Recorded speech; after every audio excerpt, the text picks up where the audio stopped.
Starting. Yeah.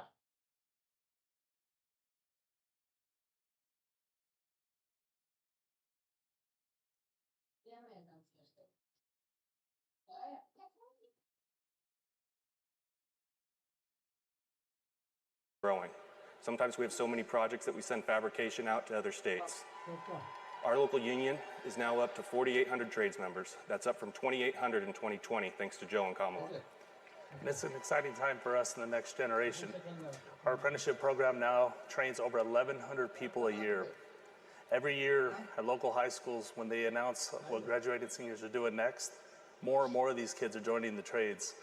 My son is a senior in high school this year, and he plans to join us. Not just for the great career and the financial security that all us parents want for our kids, but it's because he's excited to work on the cutting edge of innovation. Kamala Harris will keep investing in American manufacturing. With her commitment, there's nothing that us American workers can't build. Please welcome Ohio Representative Joyce Beatty.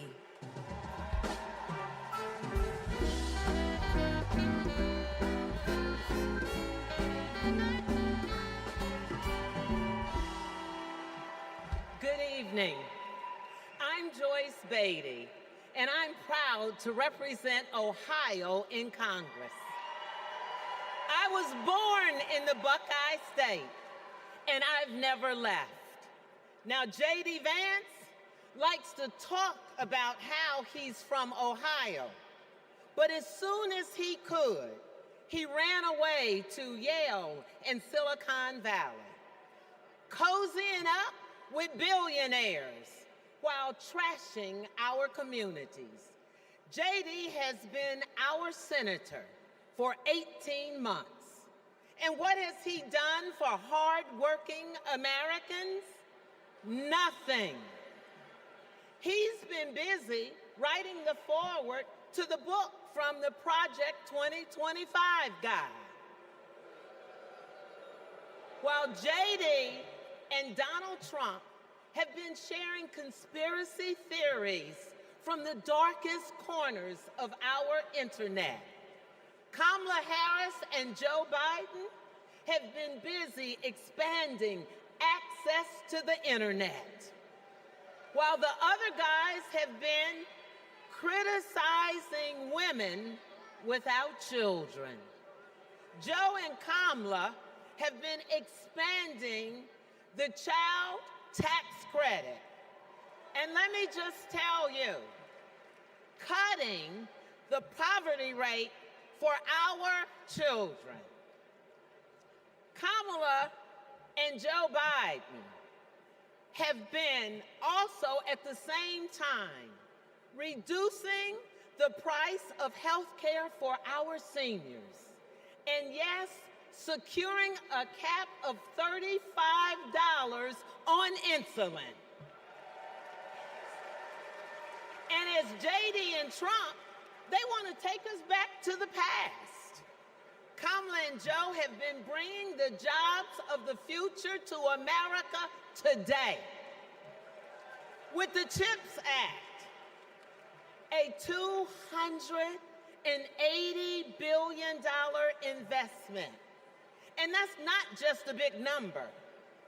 It means new semiconductor plants and thousands of good-paying jobs.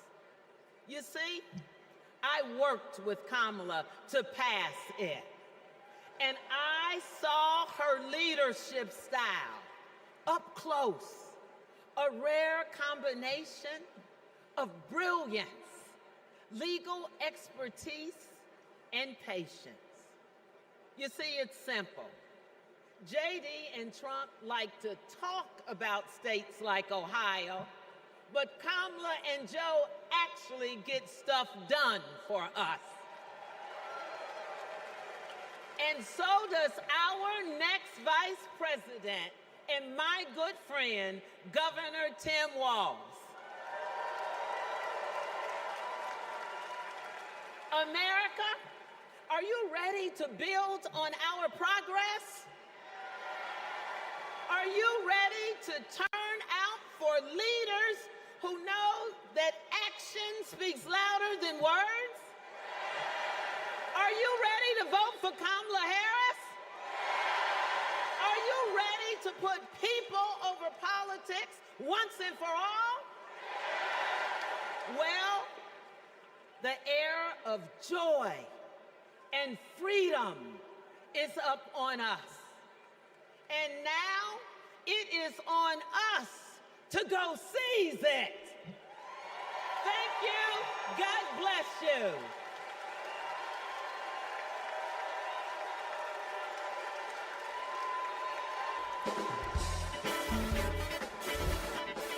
Please welcome AFSCME President Lee Saunders, SEIU President April Barrett, Liuna General President Brent Booker, IBEW International President Ken Cooper, CWA President Claude Cummings, and AFL-CIO President Liz Schuler.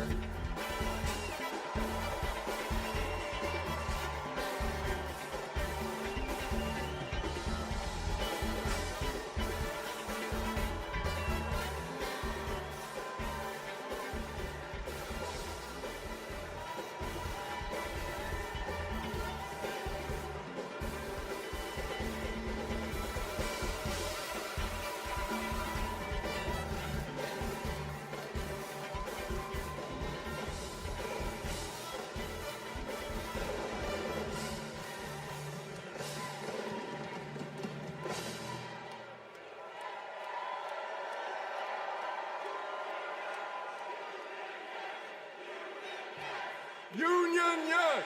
Union, yes! Union, yes! Union, yes!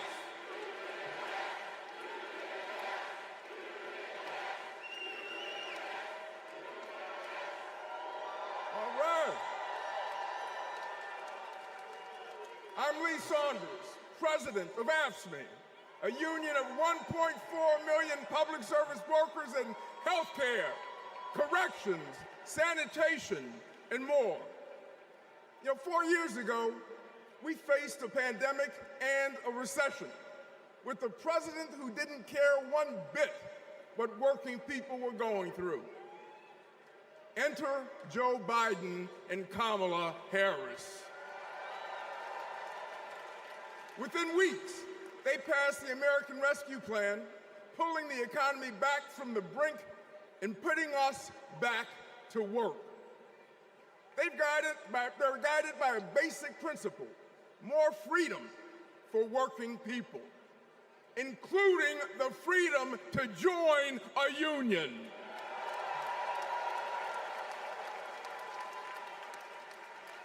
So this November, we're moving forward with Kamala Harris as our president.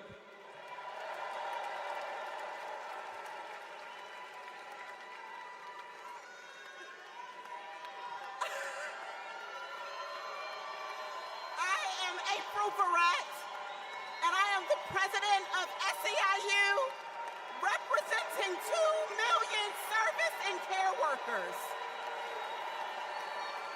We're all in for Kamala Harris because Kamala Harris has always been all in for us.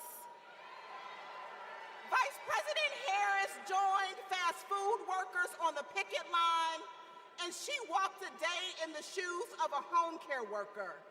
She shares our vision for a modern-day labor movement, a movement that meets the needs of workers in the 21st century, and an economy that is ready for the future. It is going to be together that we write new rules to make it easier for all workers to join a union. And we are going to build a younger, darker, hipper, fresher, sneaker-wearing labor movement. A movement that is going to be more inclusive and built for the middle class. And we are going to end poverty wage work for once and for all. So let's do the work. Let's elect Kamala Harris so that together we will usher in a new era of worker power, and together we will win the future. Let's go get it.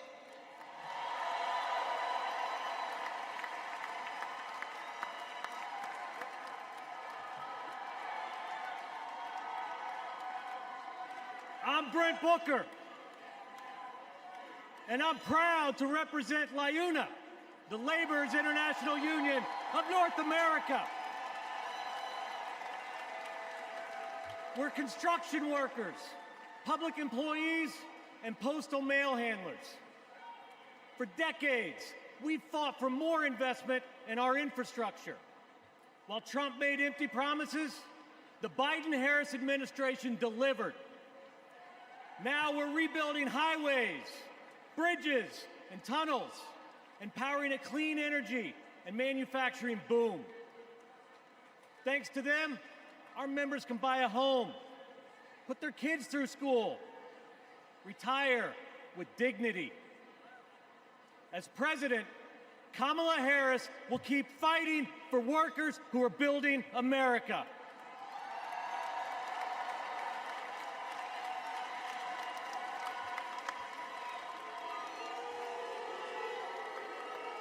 Hello, I'm Kenny Cooper representing 840,000 IBW members, the International Brotherhood of Electrical Workers. The IBW powers America, from fire alarms to solar farms, nuclear plants to battery plants, storm restoration to power lines, and we've been doing it for over 130 years. Today, we're building a new energy future while providing great paying jobs and a stable retirement for all working families. Every step of the way, Kamala Harris has been there for us.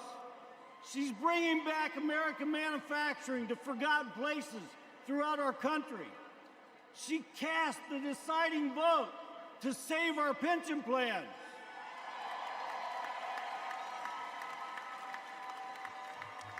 She's lifted our apprentices up all over the nation. And guess what? She's not afraid to use the word union.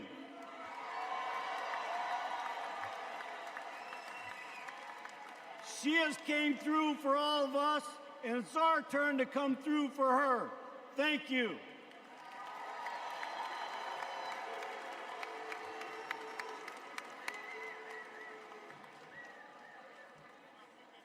Hi, I'm Claude Cummings, Jr., President of CWA, the Communication Workers of America. We all saw the digital divide during the pandemic. Millions of American families didn't have access to high-speed internet at home. Too many kids were forced to go online class in McDonald's parking lots. But as Vice President, Kamala Harris helped pass the largest investment in broadband ever. She gave CWA members a seat at the table so we could work to connect every household to the internet while creating good union jobs. Listen, we don't play at CWA. And we're fired up. Are you fired up tonight? Are you fired up? Are you fired up? We're fired up to work with our next president, Kamala Harris.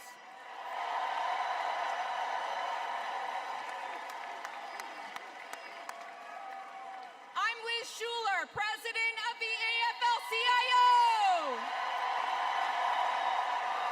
Representing nearly 13 million American workers. This election is about two economic visions. One where families live paycheck to paycheck, where people have no right to join a union. A CEO's dream, but a worker's nightmare. Or an opportunity economy, where we lower the costs of groceries, Hello, everyone. prescriptions, Hello, and housing. Okay, Where we go after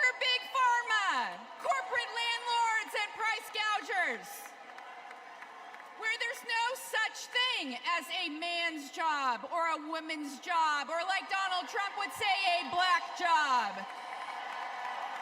Just a good union job. Yeah.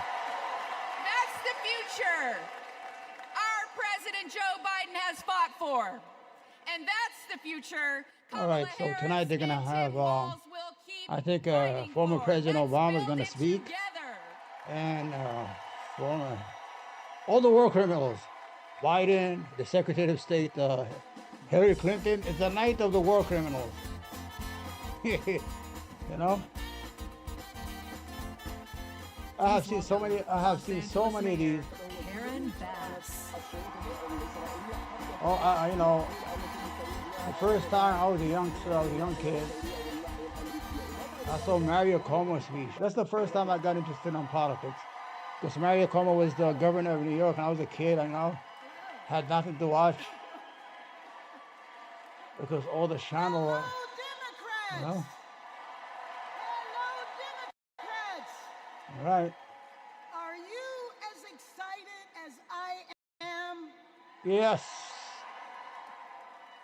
I've known Kamala Harris for almost 20 years. All right. Our bond was forged years ago. Where? By a shared commitment to children. A belief that it is everyone's responsibility to care for every child. All right. No matter where they come from, All right. and no matter who their parents are. Kamala knows that each generation has an obligation to the next. That's right.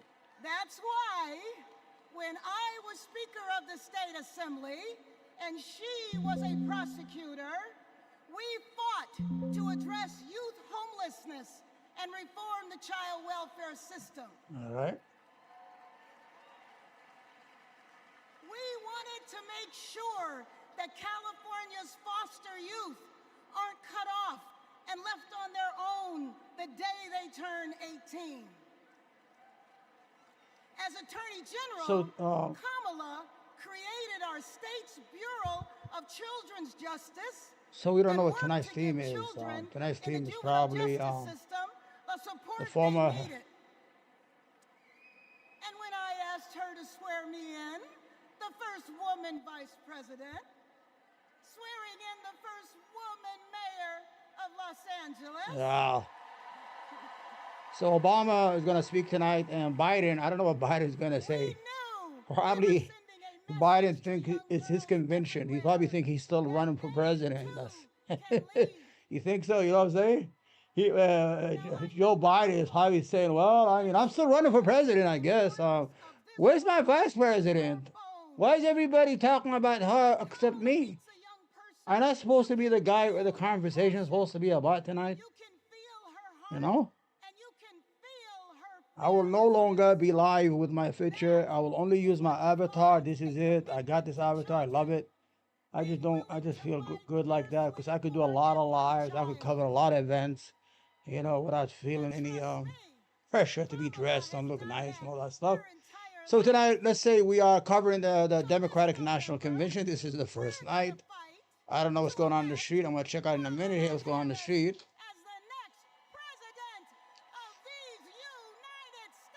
Take it easy. Everybody's skinny. Don't you notice all the politicians and the actors, they're all taking Ozempic here. Everybody's all, you know, nice and fit now. She wasn't like that. She was a little chubby before. Not to be, I'm not dissing her. Grammy-nominated country music star, Mickey Guyton. I hope she don't start singing. Oh, she looks nice. Great.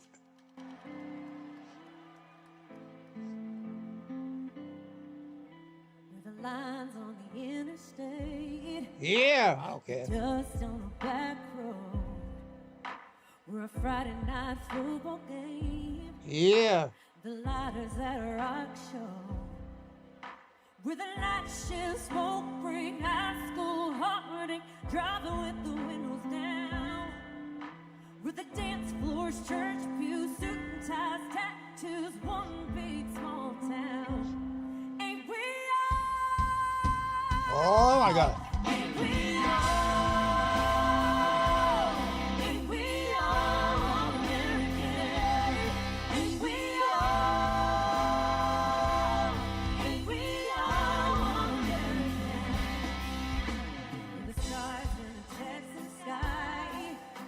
go. And a jukebox vinyl. How you doing? With a New York City When they get Beyonce. lights and a hotel Bible. Hand-me-down, tailor-made, Daisy Dukes, Dookie Bricks, James Brown, James Dean. We're cold beer, champagne, millionaires, spats and change, and everything in between. Ain't we all? Ain't we all American? Ain't we all? Ain't we all American? We got the same story, the same stripes. Just wanna live that good life. Ain't we all? Ain't we all American? Are you proud to be American?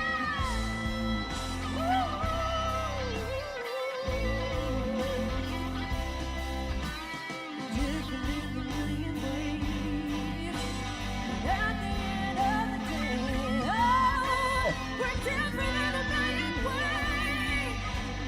But at the end of the day, ain't we all? Ain't we all American? Ain't we all? Ain't we all American? We got the same stars, the same stripes. Just wanna live that good life. Ain't we all? Ain't we all American? No matter your race, your creed, or your color, we're all American. And always remember that.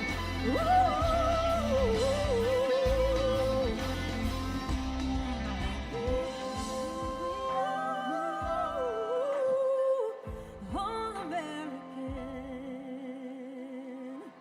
Thank you so much.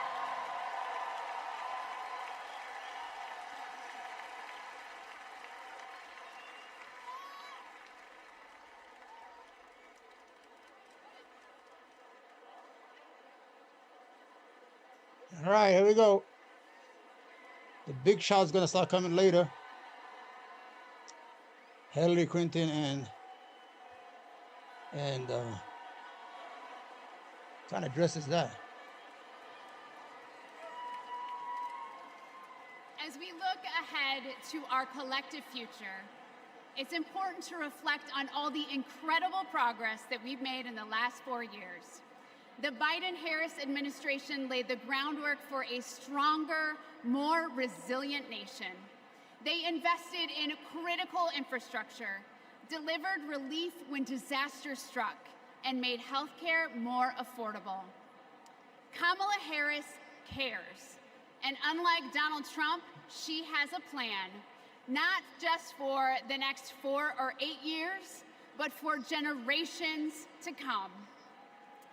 Now, let's hear from some of my fellow state executives about how Kamala Harris and Tim Walz are investing in the long-term future for our nation. Okay, go.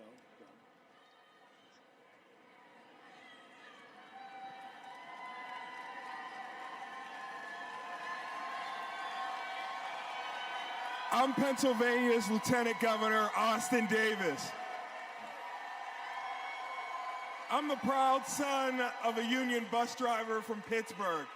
Every day, my dad would come home and tell me about how our roads and bridges were in disrepair. President Trump promised us Infrastructure Week over and over again. He really didn't care, though, and it never happened. But President Biden and Vice President Harris are on our side. They brought together Democrats and Republicans to get it done. We got I-95 in Philly fixed in less than 2 weeks. We repaired the Fern Hollow Bridge in Pittsburgh in record time. Right now, we're repairing roads and bridges across Pennsylvania, including in Pittsburgh, the city of bridges. And Vice President Harris is looking forward. She's committed to keeping our infrastructure safe and modern. Oh. When I think about the future, I think about my daughter Harper and all of America's children. Investing in them means investing in our infrastructure. It means replacing millions of lead pipes. It means providing clean air, clean water, safe roads and bridges, not just for us, but for generations to come. That's the legacy that President Biden is leaving our children. Elon Musk. Let's keep building bridges to the future. Blocked Bassam Youssef. You know Bassam Youssef, who was on Piers Morgan, who's an Arab comedian, Egyptian comedian. He just canceled his Twitter, or blocked it, whatever he did to it. It's amazing that yesterday they had a space gathering of everybody, every Dick, Tom, and Harry from Candace Owen. It was all anti-Zionist conversation, 64 to 100,000 gathered, Andrew Tate, and who gets to the Arab every single time. Elon Musk will suck my motherfucking D-I-C-K. Fucking filthy animal. He's a scumbag. During the COVID pandemic, Trump and Wisconsin Republicans failed to protect our health. That's why I ran for office and flipped a red district blue. Because once a nurse, always a nurse. Now Trump is promising to terminate the Affordable Care Act, meddling in personal decisions between a woman and her doctor, and threatening to slash Medicare. Vice President Harris fights for our health. She'll defend women's reproductive freedom and protect Medicare and Medicaid. Thanks to the Biden-Harris administration, insulin is capped at $35 a month for seniors. And they negotiated down the prices of 10 more life-saving drugs like Eliquis and Jardiance for Americans on Medicare. Kamala will continue to take on Big Pharma and lower the cost of prescriptions for everyone. Of course, healthcare isn't just about drugs and treatment. It's about freedom. The freedom to make your own choices. And the freedom to get the care you need without worrying about the cost. Kamala Harris is fighting for that healthy future.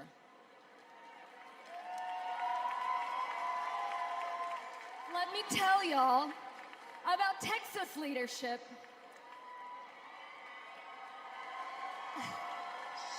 I'm County Executive Lena Hidalgo, and I serve the 5 million residents of Harris County. She's beautiful. Wow. That is some beautiful girl. I will vote her. I'm going to move to Texas. Houston. Because all our Texas politicians are Governor ugly in New Ann York. Richards said, I've been tested by fire. No. And the fire lost. Uh-oh. In the years I've been in office, we've dealt with chemical fires. We've dealt with 10 floods, 7 hurricanes, a deadly winter freeze, and of course the pandemic. When that last disaster struck, Donald Trump abandoned us. He spread misinformation that cost lives. Compare that to 2021, when the Texas power grid went dark. Kamala Harris didn't just put out a tweet, she called me to make sure we had what we needed. And Ted Cruz ran to Mexico. Over the years, I've learned that Kamala Harris always calls. And not only does she call, she delivers. The very week she launched her campaign, she was down in Texas with vital FEMA assistance right after Hurricane Beryl. Kamala Harris cares. She will never risk lives for the sake of politics. And she's leading the charge to protect our communities from extreme weather. The Biden-Harris administration have announced at least $1 billion to help us with just that, and Houston is thriving.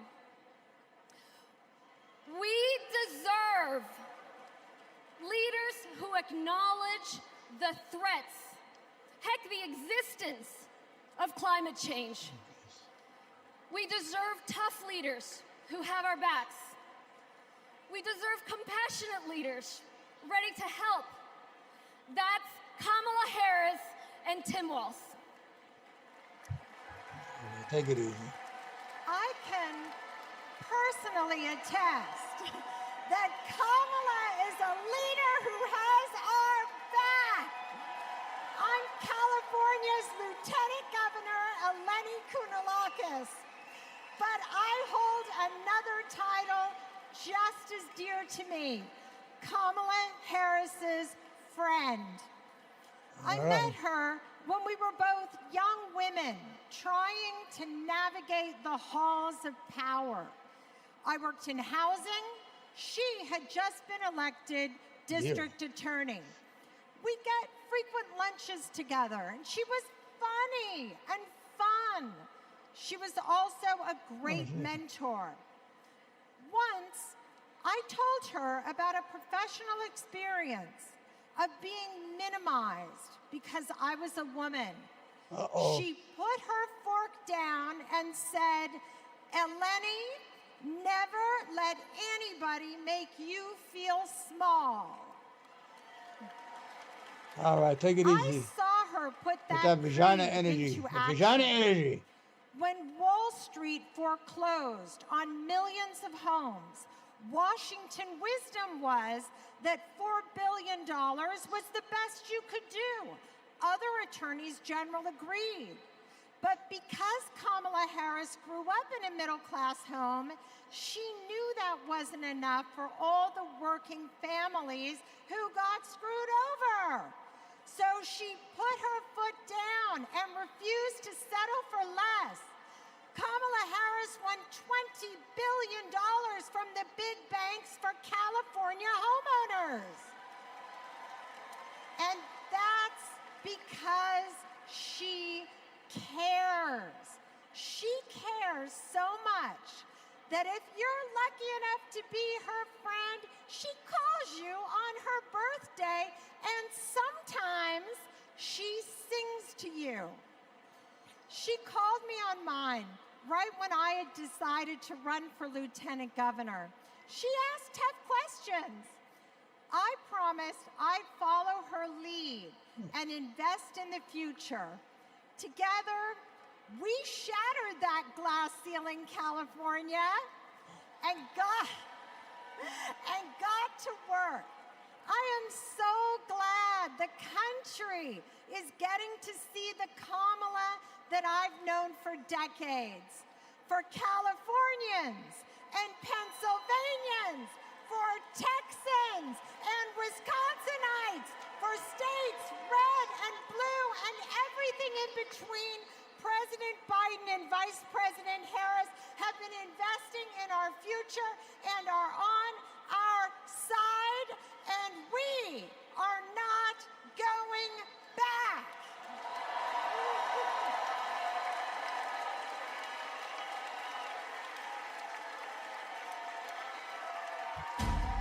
Do you know about Project 2025? The far right's playbook. It is Trump's vision for America's future. I'm not going to be nice. It will ban abortion nationwide. I got rid of Roe v. Wade. Raise taxes on middle-class families. Gut Medicaid. That's money that funds a lot of medical treatment. Strip rights from LGBTQ+ people. Wait a minute, I'm not finished. Cut overtime pay. It is going to affect workers' bottom lines. Give him unchecked power. And I will wield that power very aggressively. And it begins his first day back in office. In an exclusive undercover video, a co-author of Project 2025 saying that Donald Trump, quote, blessed the work he's doing now. He's been at our organization. He's raised money for our organization. He's blessed it. So he's very supportive of what we do. He doesn't want freedom. He only wants control. I know Donald Trump's type. These are the stakes. Project 2025 wants to take our country backward. This is our fight. We are not going back.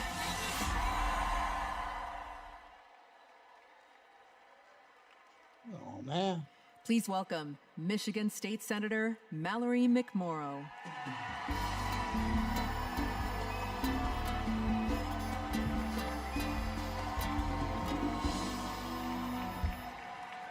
Hello! I'm Michigan State Senator Mallory McMorrow, and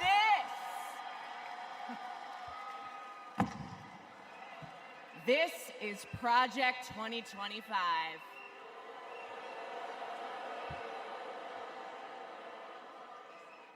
Now, over the next 4 nights, you are going to hear a lot about what is in this 900-page document. Why? Because this is the Republican blueprint for a second Trump term. That's right. They went ahead and wrote down all the extreme things that Donald Trump wants to do in the next 4 years. And then they just tweeted it out, putting it out on the internet for everybody to read. So, we read it. And whatever you think it might be, it is so much worse. Tonight, I want to tell you about just one aspect of Project 2025. Its plan to turn Donald Trump into a dictator. Uh-oh. She got the book. Is it empty? Okay, right here on page 535, it says, quote, reissue Trump's Schedule F executive order to permit discharge of non-performing employees. Now that doesn't sound that scary, right? So Project 2025 is some crazy-ass project where they want to take over and dismantle the federal government. They want to fire every single federal worker, 40,000, 50,000 people. And then every 4 years, they're going to rehire new ones. And what you're going to have is instability in our government. It's fucking crazy, man. These motherfuckers want to destroy America, man. They're talking about replacing the entire federal government Yes, right. with an army of loyalists who answer They only want to take over the to government. Donald Trump. I know. All right, then. Okay. Page 873. It says, quote, conservatives have long believed in either ending law enforcement activities of independent agencies or ending their independent status. Again, that sounds pretty boring. But what it means is that under Project 2025, Donald Trump would be able to weaponize the Department of Justice to go after his political opponents. He could even turn the FBI into his own personal police force. That is not how it works in America. That's how it works in dictatorships. And that's exactly what Donald Trump and his MAGA minions have in mind. An expansion of presidential powers like no president has ever had or should ever have. Now, by the way, if you're asking if any of this is even legal, well, remember, thanks to Donald Trump's hand-picked Supreme Court, he's now completely immune from prosecution, even if he breaks the law. But that's not who we are, because we believe in a government of the people, by the people, and for the people. Not the government of Donald Trump, by Donald Trump, and for Donald Trump. We believe in the separation of powers and the rule of law. We believe in a system built up to serve everyone, not breaking a system to serve one petty, selfish man. The truth is, there's only one way to stop him, and to stop Project 2025. How do we do it? We elect Kamala Harris this November.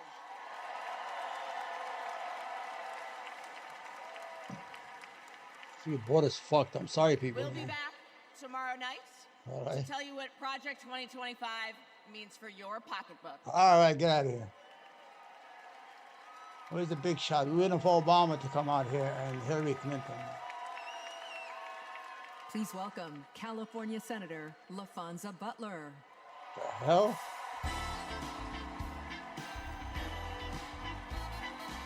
Yeah. Let's see. I'm telling you. Democrats. California delegates, make some noise. Oh. It's great to see so many familiar faces.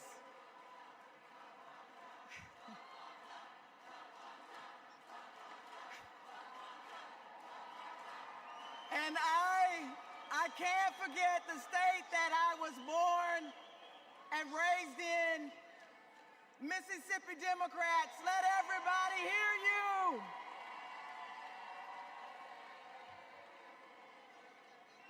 Democrats, before I joined the Senate, I was a leader in the labor movement. So I know a champion for the people when I see one. I met Kamala Harris when she was district attorney, and I was president of a large care workers union. We hit it off right away. What really impressed me was how well she got to know my family. My wife, Naniki, but especially our daughter, Nyla. And as soon as Nyla heard that Ms. Kamala was running for president, she asked if she could be vice president. So, no disrespect to Governor Walz, but Nyla put her name in first. Vice President Harris and I share a lot in common. We both graduated from historically black colleges. Me from Jackson State University. The Vice President from Howard University. We were both raised by mothers who worked fiercely to provide for us. And we both believe that every single one of us has the power to change the world when we choose to do it together. You see, Kamala Harris has always understood the assignment. No matter if she were the underdog, no matter the bullying or the name calling, she never doubted that our best was still ahead. She knew a better future was possible if we stood side by side with our neighbors and we fought for it.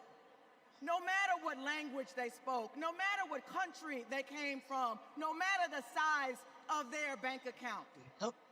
And that's what she did.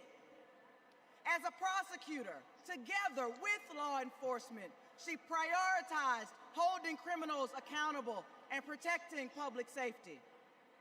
As state attorney general, together with students, she put a scam college out of business. After the mortgage crisis, together with families who lost their homes, she took on the biggest banks in the world and won Been doing this shit all day. 5 times what was Better initially get paid by YouTube. Every time she walked into a courtroom, she would simply say, Kamala Harris, It's for the people. For the people. All right. For I heard her, that shit it before. wasn't just a professional oath. It was a battle cry. And let's be clear, to her opponents, this way of seeing the world, the idea of fighting for someone other than yourself is unthinkable. But let me tell you, Democrats, what's really unthinkable. conning young people who simply want a good education is unthinkable. Stiffing hard-working laborers like Donald Trump did in Atlantic City is unthinkable. Forget Joe Biden's coming next and Obama and Hillary Clinton. That's what we were really waiting for, not this area. Is unthinkable, and Democrats, Americans, The only thing, deserve better. let me shut this idiot up. The only good thing about Obama is he just gives a good speech. He knows how to talk. He's a good orator. But when he was president, he didn't do nothing for anybody. He killed more people with drones than any other president. He deported 3 million Mexicans. I mean, he didn't do nothing for change, whatever that change was. We're still struggling with the same problems. That's why I hate politics in the United States. All over the world. They always say, oh, we got to do something this time. In the next 4 years, you're going to be better. You're going to be good. We're going to give you everything. And it's the same thing. Imagine right now, tonight, they're promising us a lot of things, and they're in power. She's in power. Hi, everyone. I'm Deja Fox, and I'm so excited to be here today from Arizona. Yeah. That's right. That's where I was born and raised by a single mom. I was a free lunch kid, raised in public housing, and I got my health care at Planned Parenthood. Because of policies that lift people up, I walked through the gates of my dream school as a first-generation college student. People my age are making big decisions about our lives, and we deserve a president who has our back. Not some power-hungry millionaire reality TV personality who only cares about himself. We need Kamala Harris. She'll deliver a future where we can decide if and when to start a family. A future where we can afford rent and groceries. A future where we're not crushed under student debt. A future where any free lunch kid can walk through the gates of their dream college. For young people, this is a fight for our future. We have a responsibility to do this, and we have a responsibility to do it right, and that's why we're gonna show up for Kamala Harris and Tim Walz. And here now, with a musical performance, is Jason Isbell. Thank you.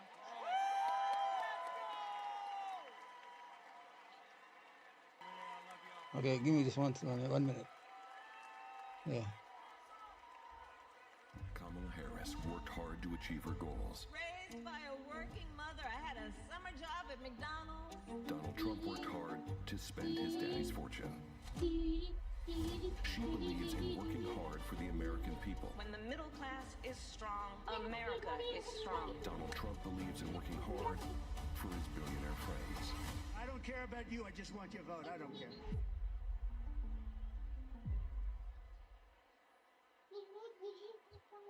Yeah. Please welcome former Rhode Island Governor Gina Raimondo.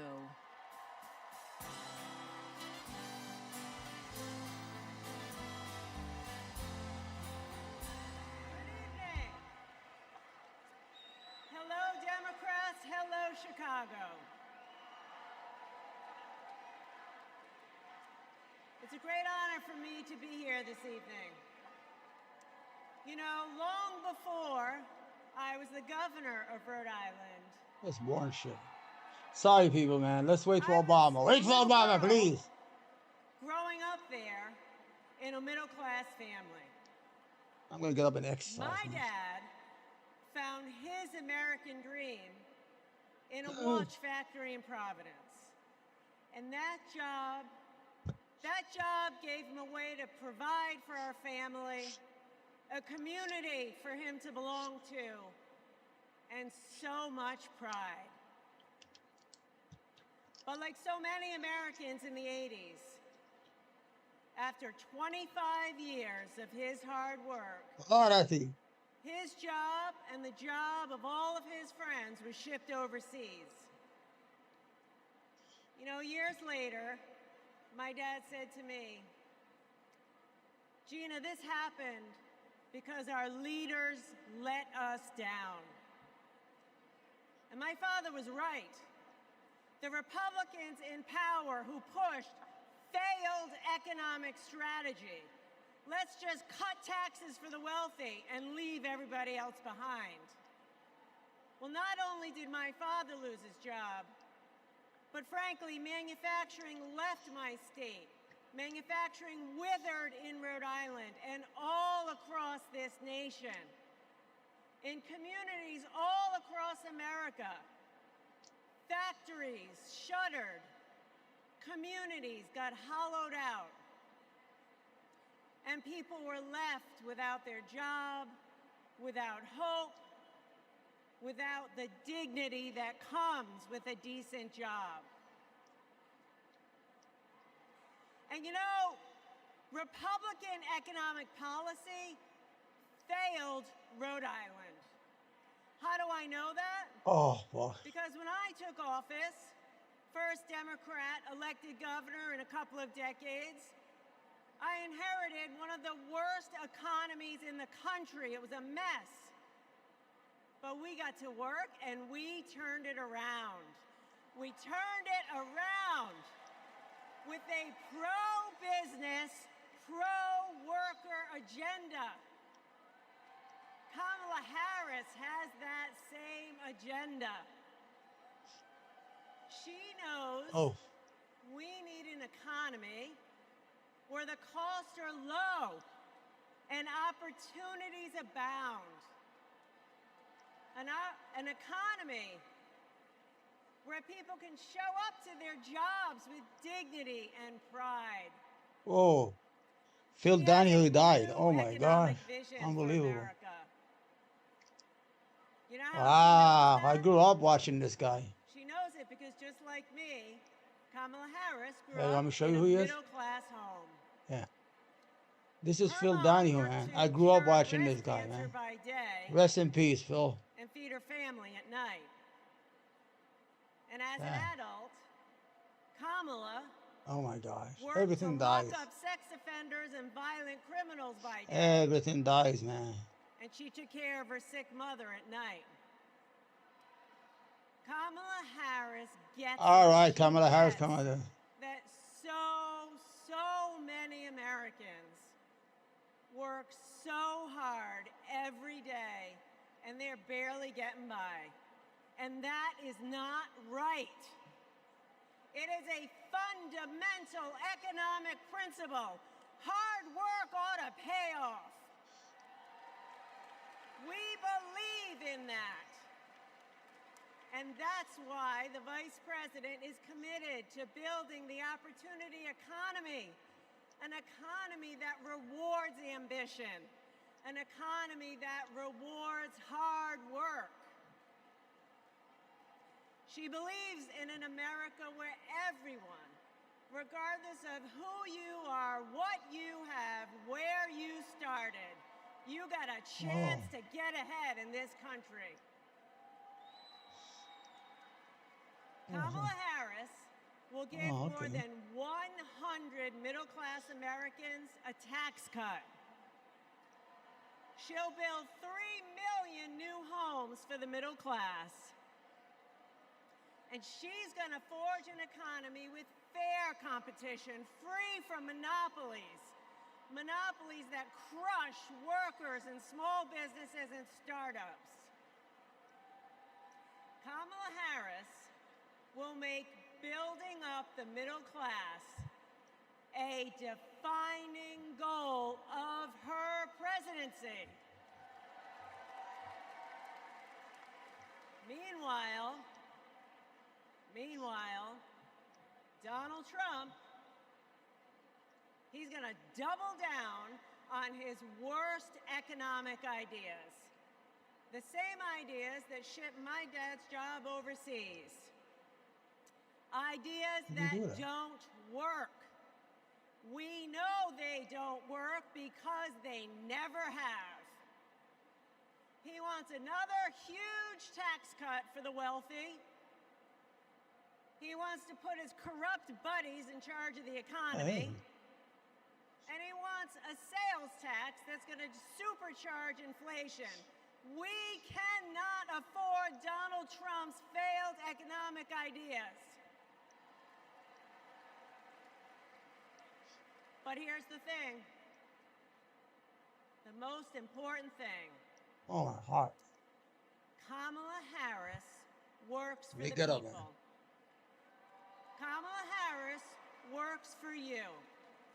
And Donald Trump is in it for himself. As our president, Kamala Harris will build an economy where everyone, and she means everyone, can find and live their American dream. So let's put her in the Oval Office. Thank you.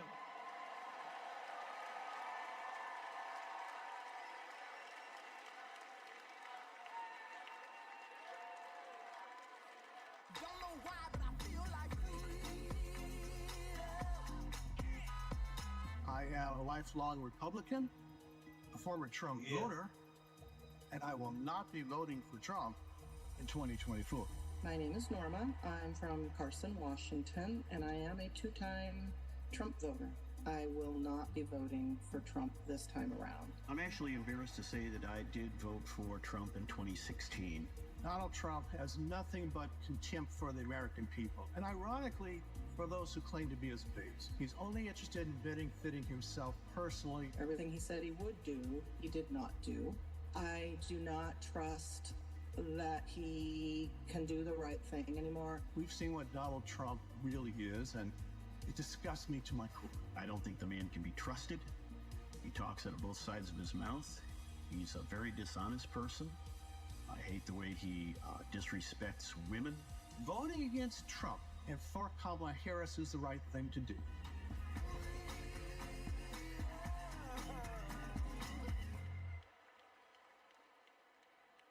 Please welcome New York Governor Kathy Hochul.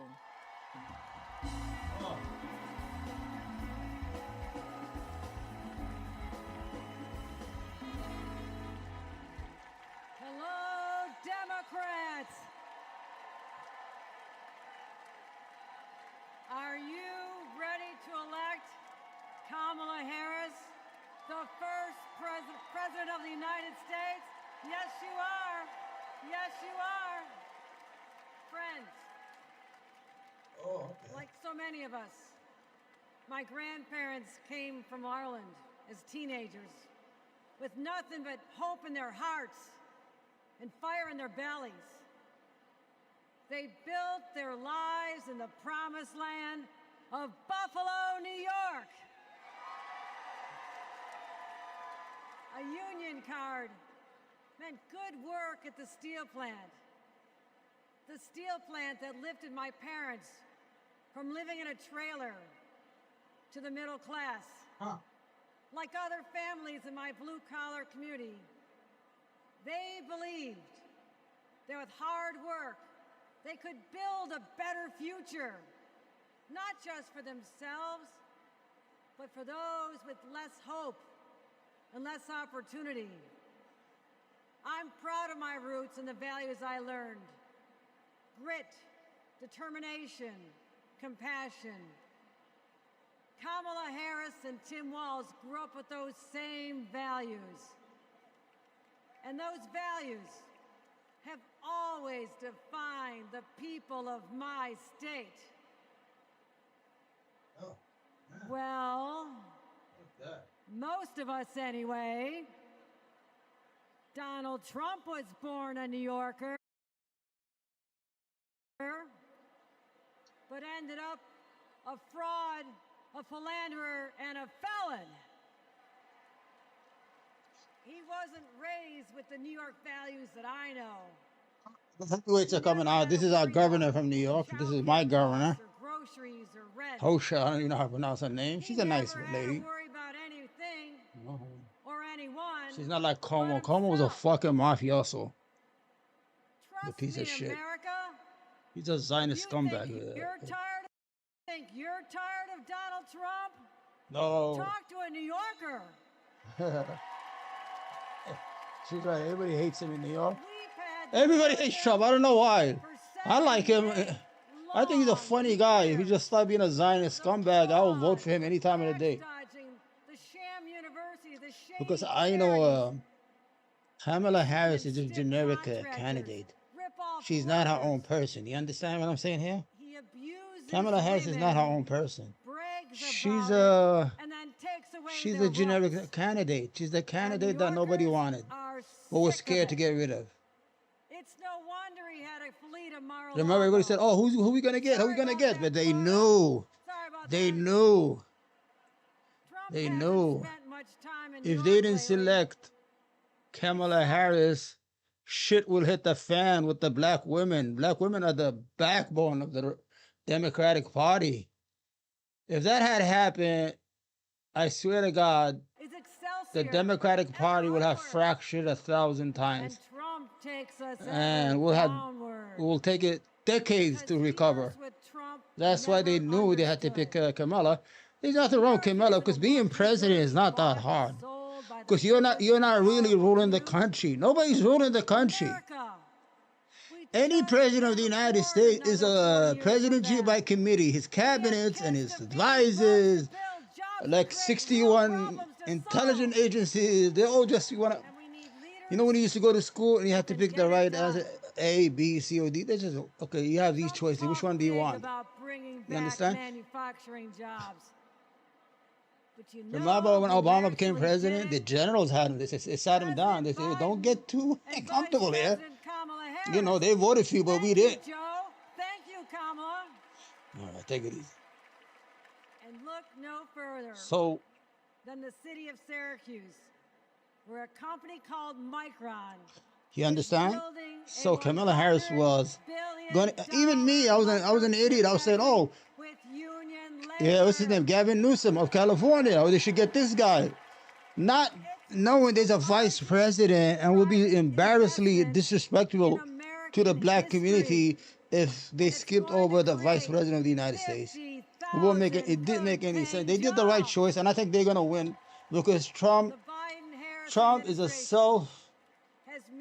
self-inflicting wound guy. He wounds himself every time. His mouth is fucking. You see, in 2016, the stuff he used to say was funny because we never heard it before. Ha ha, it was funny. But in 2024, you need new material, man. Joe Rogan had a special and it's no good. Together, we must protect abortion rights. Together, we must protect the middle class. Together, we must protect the American dream. And together, we must elect Kamala Harris president of the United States. Legs are killing me, man. I've been sitting all day. I've been walking around all fucking day. Sorry. All right, take it easy. You have to have the headphones on all day. Fucking.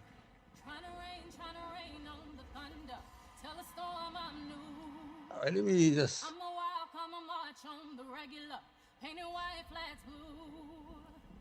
What kind of America do we want? One where we're divided, angry, depressed? Yeah. Come on. We're Americans. No. Fascism, Yeah. we conquered it. Yep. The moon landed on it. I don't know about the moon. The future, building it. Freedom, nobody loves it more. And we fight for it. Wow.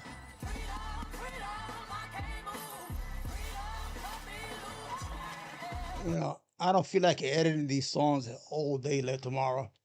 So the whole idea, the whole shtick is Kamala Harris was picked out of necessity. They had to pick her because it was embarrassing that when you put on TV and you see these pundits, they're saying, oh, who they going to get? Who they going to pick? As if she didn't exist. Whether you don't like her or you like her or not, but you have to be a smart politician. They could not bypass a black woman. And she had every right to be to inherit Joe Biden. She had every right. She's the vice president. She was on the ballots. And, you know, I know that Republicans say, well, nobody has ever voted for her, but every vote they got in the primary, her name was right there. President, you know, I think so. I don't know how the ballots work. I don't vote. When you're in New York, you don't vote. I'm a Democrat, so I don't vote in New York. Because everybody's a Democrat, so you're guaranteed to win. The only time I ever voted was for presidential was in 2000. I think, yeah, I voted for fucking George W. Bush. The most traumatic vote I ever did in my whole life. The son of a bitch started so many wars, killed so many people, and I feel so guilty for voting for him because God deserved every. It's the symbolic of it. He's going to lose New York anyway. But I say, you know what? I was tired. You know, I still like Clinton. I was tired of all the, you know, the BJs he was getting in the office, all the scandals, all that stuff. I said, all right, this guy is George W. Bush's son. His father, his friend with the Middle East. They're both in the oil business, so he's gonna have a good relationship with them. And then no, he got Cheney, that fucking evil Doc Raider, or Doc Raider, whatever you want to call him, and he started a war with everybody. This is the most traumatic vote I ever made. All right, here we go. Uh-oh, who's she? All right, this is the craziest shit. This lady's about fucking 100 years old. Lock the door. No more, okay?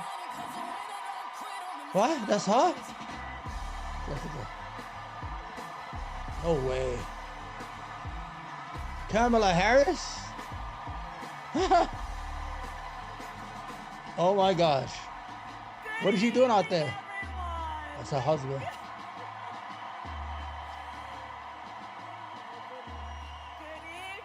Good evening. It is so good to be with everyone this evening in this hall and everyone at home. This is going to be a great week. And I want to kick us off by celebrating our incredible President, Joe Biden. Oh, that's right. She introduced who will be speaking later tonight. Joe, thank you for your historic leadership, for your lifetime of service to our nation, and for all you will continue to do. We are forever grateful to you. Oh.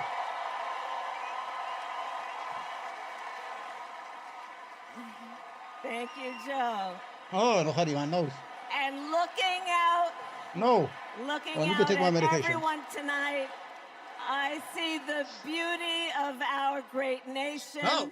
People from every corner of our country and every walk of life are here, united by our shared vision for the future of our country. And this November, we will come together and declare with one voice, as one people, we are moving forward.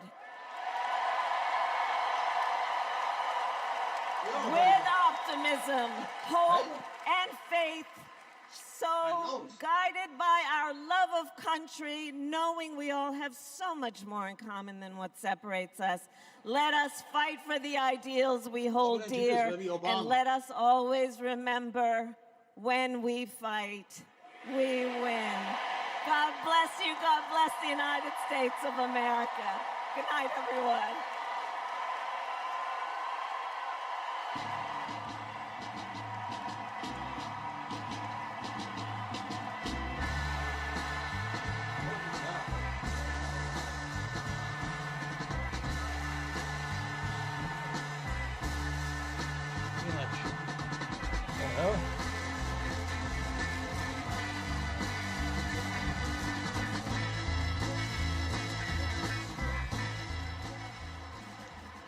Usually before it used to Please be welcome actor and director Tony Goldwyn. Never heard of him. Never heard of him. Hello, Chicago. Probably give a lot of money. And hello to everyone tuning in from all across America. Welcome to the first night of the Democratic National Convention. Now, how was that for an opening act? I'm just saying. Now, as our Vice President just said, over the next 4 days, we will be bringing folks together from all around the country, people from every walk of life, to talk about this nation we love and about a candidate who has devoted her life to public service, who never shies away from a righteous fight, and who always stands up for the people. We are going to talk about the choice America faces in this election. It's a choice not just between two very different candidates, but between two very different futures. We will hear from everyday Americans about what is truly at stake in this campaign. The future of our middle class, the future of reproductive rights, the future of our climate, our security, our schools, the future of our freedom, the future of our very democracy. We will see the vision of our nominee. It is a vision of stability, security, and opportunity for everyday Americans, where we continue to grow this economy by growing the middle class, and where the safety of our children, our families, and our communities are a fundamental civil right. It is a future where, instead of scoffing at allies and fawning over dictators, our president stands up for our friends, faces down our adversaries, and American democracy remains a beacon of hope and inspires the world to take on our biggest challenges together. We'll learn the story of a leader who has dedicated her life to doing the work of making good on the promise of America. A leader who understands the middle class because she grew up in the middle class. A leader who has taken on powerful interests at every step of her career and fought for the rights and freedoms of all of us. Come on, man. And then, of course, we will hear again from the Democratic nominee herself, the next President of the United States of America, Kamala Harris. Because she has a message for us. It is a message that's joyful, not mean-spirited. A message of public service, not self-service. A message of optimism and opportunity, not chaos and division. A message that has woken us up to who we are, to who we've always been. Because Americans are not a cynical people. We are not small-minded. And whether we realize it right now or not, we are currently already writing a new chapter of the American story. And we can dream as big as we want. So I just want to ask you, are you excited? Yeah? Well, good. Are you ready? Okay. Well, then I challenge you to make this the moment you get off the sidelines and into the game. So I want you to text JOIN to 30330 and get involved. Because when we fight, what happens? We win. And we are going to win this thing together. And while we're doing it, we are going to have a whole lot of fun. So let's get started.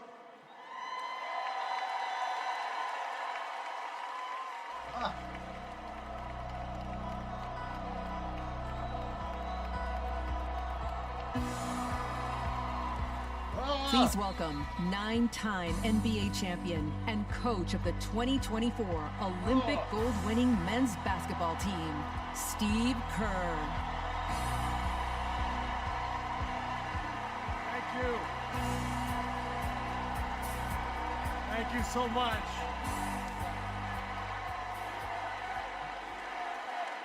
Thank you. It is so fun to be back here in the United Center.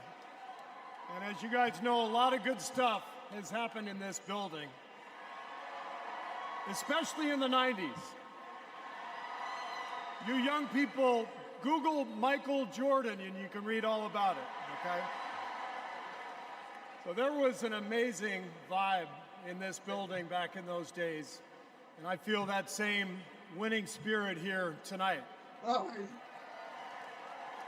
So the last time I was in a packed basketball arena was in Paris, France.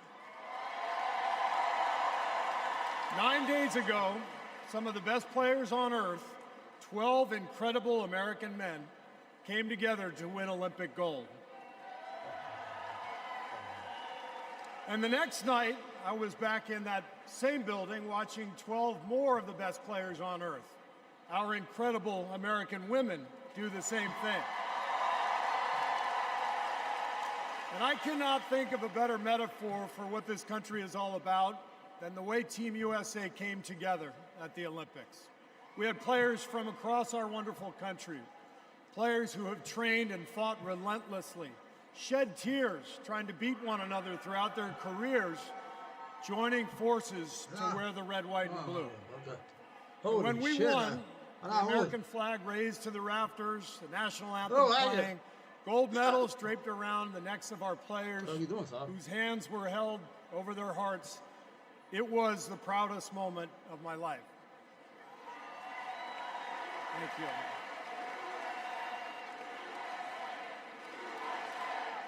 Thank you.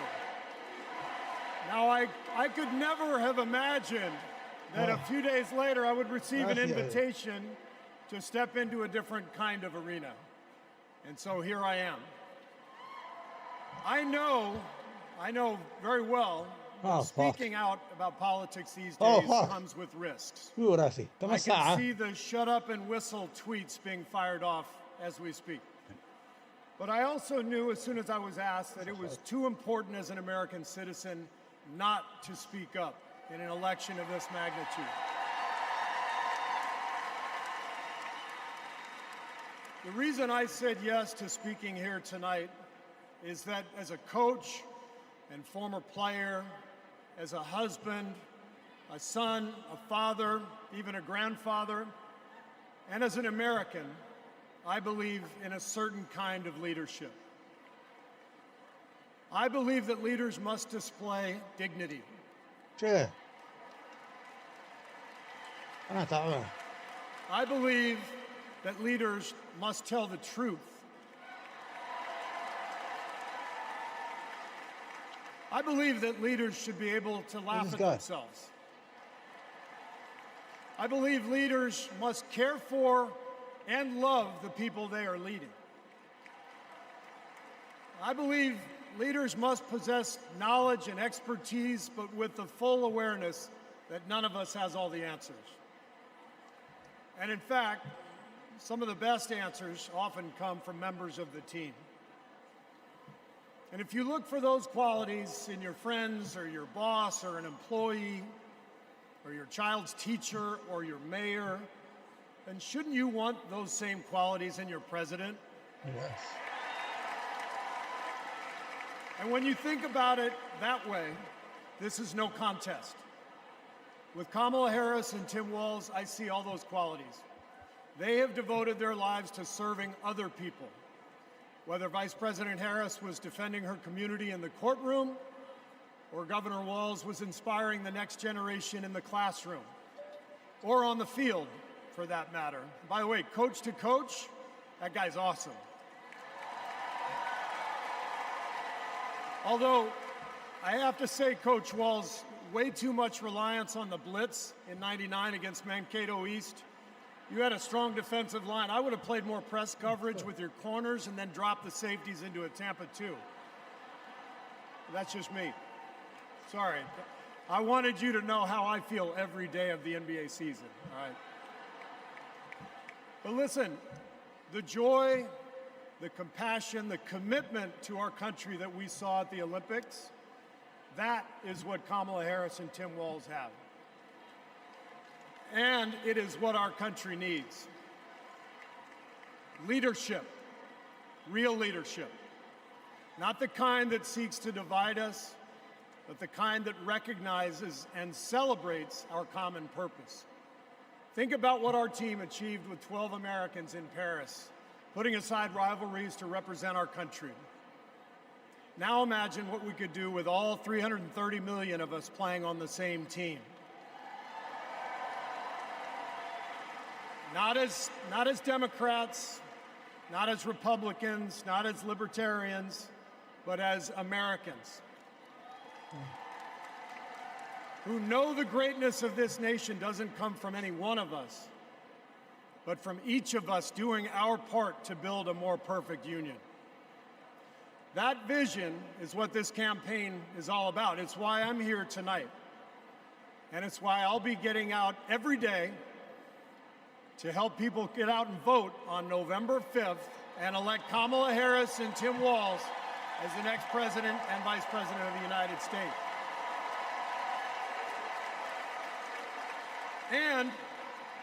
And after the results are tallied that night, we can, in the words of the great Steph Curry, we can tell Donald Trump, night, night. Thank you. Oh, that's what he does.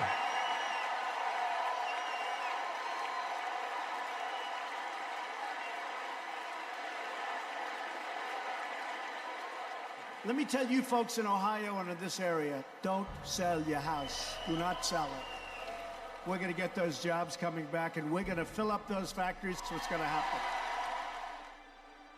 And it never happened. And abandoned Lordstown. This is about a community. It's going to be a big change to go somewhere else. The GM factory in Lordstown did close, putting thousands of people out of work. Because Donald Trump doesn't care about our communities. All those jobs went away, and he did nothing. He did not do one thing for those workers there. He didn't come and make promises. He came and made false promises. Kind of lost hope in everything. I don't really want to leave. But then something changed. Instead of lies and broken promises, Joe Biden and Kamala Harris got to work and brought U.S. manufacturing jobs back, including to Lordstown.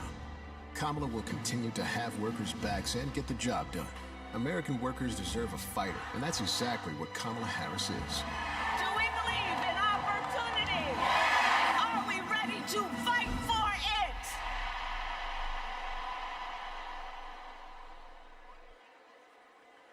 Please welcome United Auto Workers President Shawn Fain.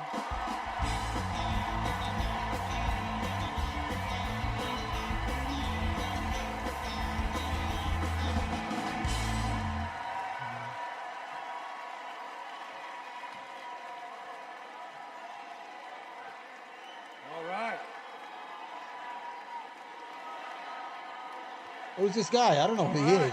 Yeah. I'm not paying attention, am I?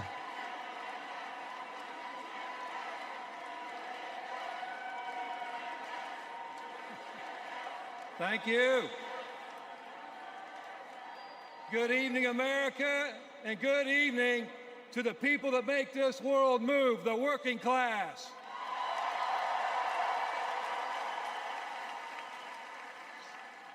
On behalf of 1 million active and retired members of the UAW, I am honored to support Kamala Harris and Tim Walz to be our next president and vice president.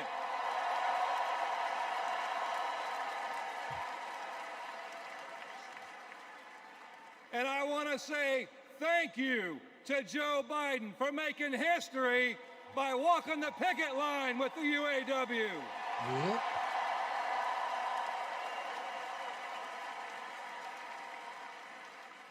For the UAW and for working class people everywhere, this election comes down to one question. Which side are you on? On one side, we have Kamala Harris and Tim Walz, who have stood shoulder to shoulder with the working class. On the other side, we have Trump and Vance. Two lapdogs for the billionaire class who only serve themselves. So for us in the labor movement, it's real simple. Kamala Harris is one of us.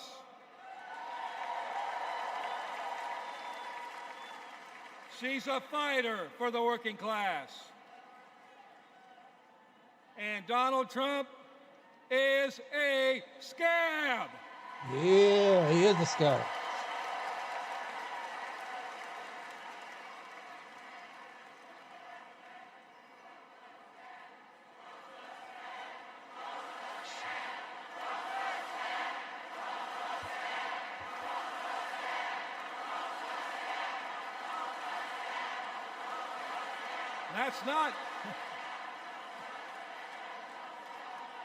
That's not just my opinion, that's a fact.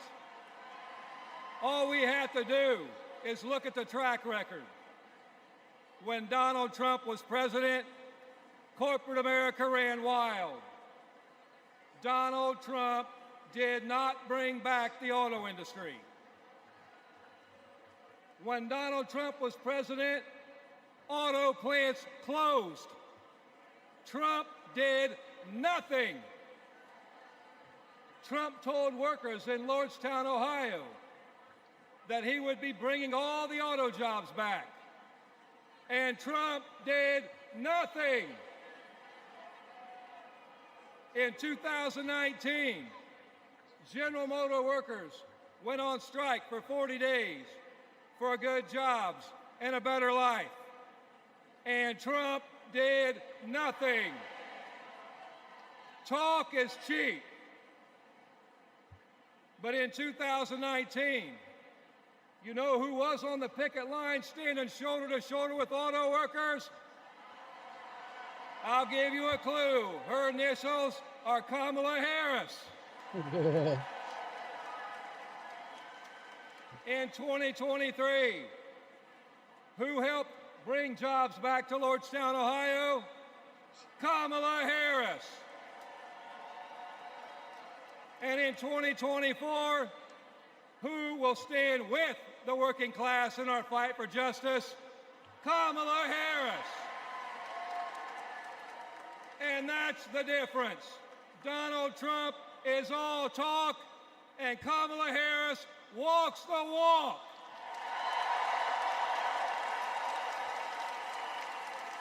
Woo. In the words of the great American poet, Nellie, it's getting hot in here.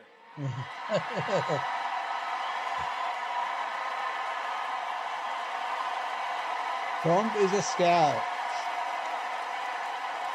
Trump is a scout.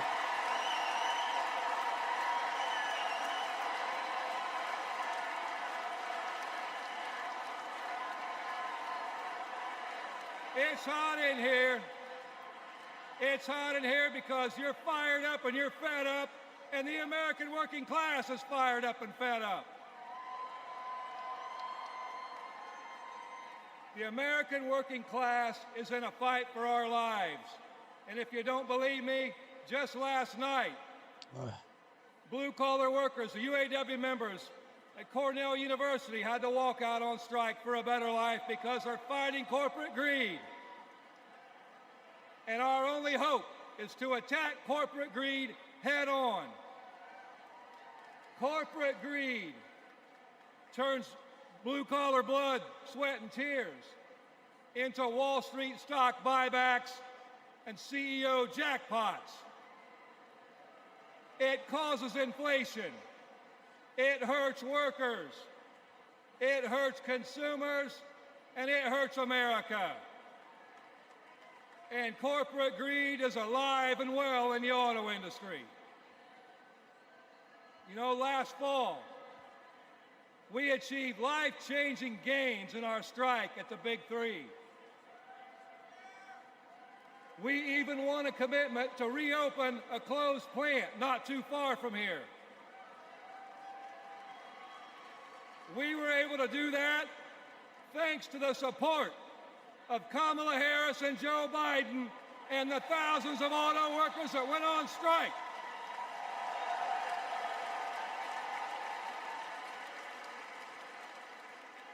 But a year later, one company wants to go back on their commitments in our contract.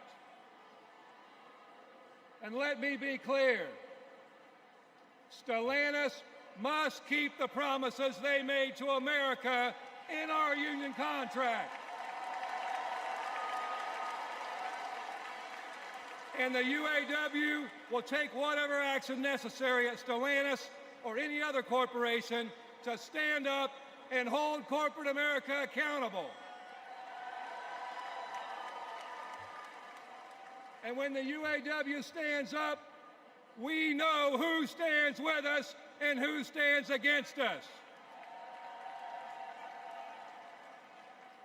Donald Trump laughs about firing workers who go on strike.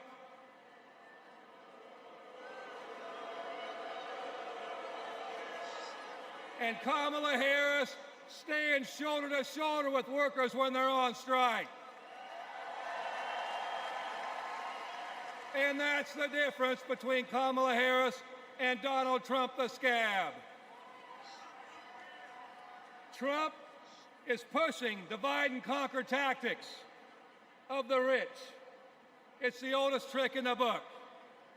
They want to blame the frustrations of working class people. They want to take those frustrations, they want to blame it on race. They want to blame it on LGBTQ plus people. They want to blame it on some destitute and desperate person at the border.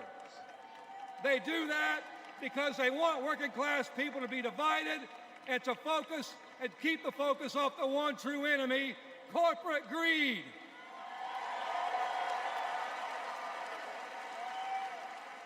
The rich think we're stupid, but working class Americans see this for what it is. God damn, that's a big This speech. is our generation's defining They moment. know they need this motherfucker. So I have a question for you. What is it? Are you ready to stand up, speak up, and show up and put Kamala Harris and Tim Walz in the White House? Yeah.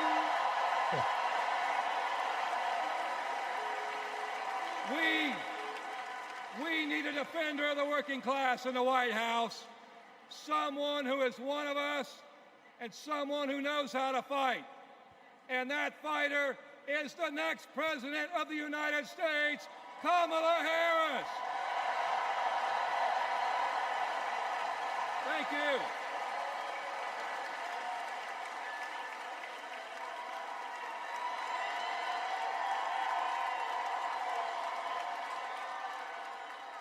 Please welcome New York Representative Alexandria Ocasio-Cortez. Uh-oh, here we go. Yeah, New York City.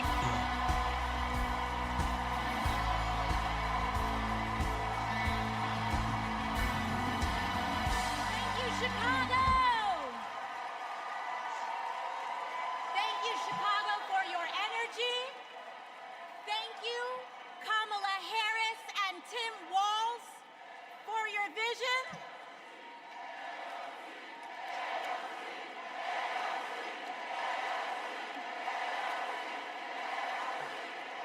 Thank you. Thank you. Thank you. Thank you, Chicago, for your energy. Thank you, Kamala Harris and Tim Walz, for your vision. And thank you, Joe Biden, for your leadership.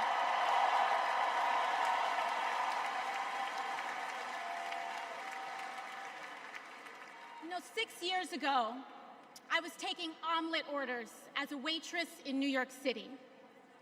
I didn't have health insurance.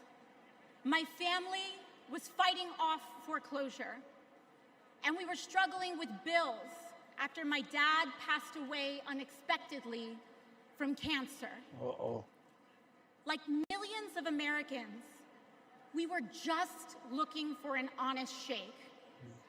And we were tired of a cynical politics that seemed blind to the realities of working people. It was then, only through the miracles of democracy and community, that the good people of the Bronx and Queens chose someone like me to elect them in Congress.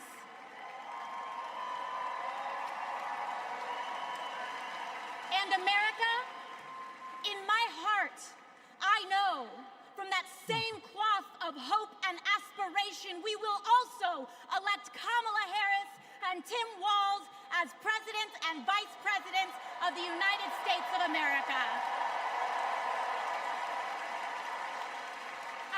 here tonight because America has before us a rare and precious opportunity.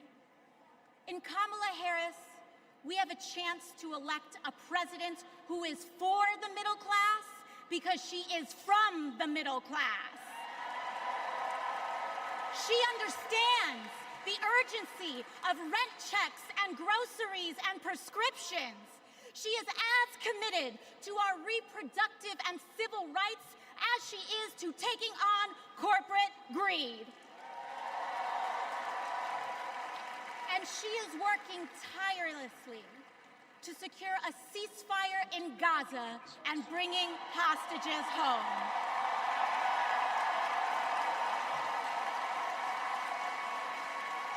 In Kamala Harris, I see a leader who understands. I see a leader with a real commitment to a better future for working families. And Chicago, we have to help her win. Because we know that Donald Trump would sell this country for $1 if it meant lining his own pockets and greasing the palms of his Wall Street friends. And I, for one, am tired of hearing about how a two-bit union buster thinks of himself as more of a patriot than the woman who fights every single day to lift working people out from under the boots of greed, trampling on our way of life. Yeah. The truth is, Don, you cannot love this country if you only fight for the wealthy and big business. To love this country is to fight for its people, all people, working people, everyday Americans like bartenders and factory workers and fast food cashiers who punch a clock and are on their feet all day in some of the toughest jobs out there. You know, ever since I got elected, Republicans have attacked me by saying that I should go back to bartending. But let me tell you, I'm happy to any day of the week because there is nothing wrong with working for a living.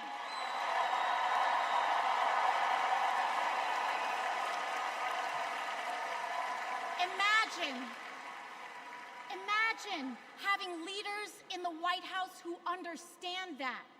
Leaders like Kamala and Tim.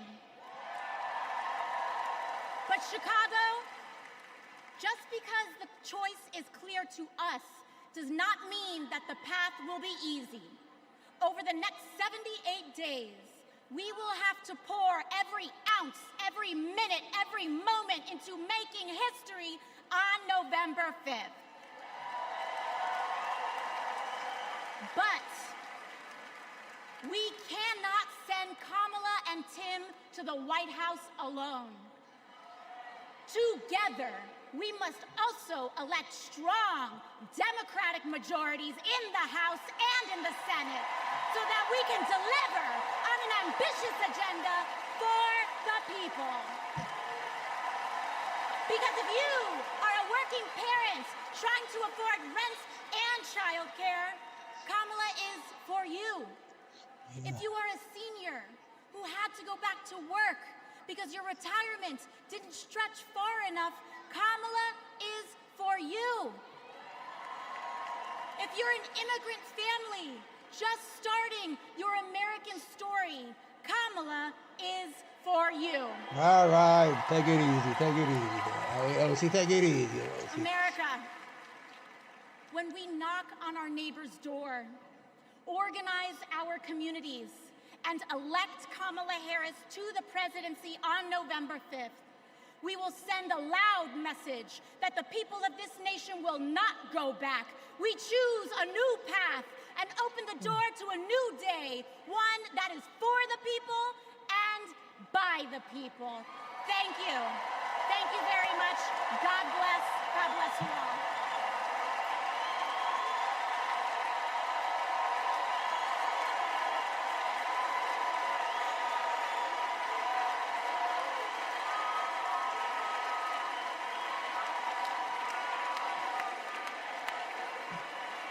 Wow. How about that AOC? Good Lord. How am I supposed to So come after Kamala this? Harris's story begins in a middle-class neighborhood in the East Bay. Yeah.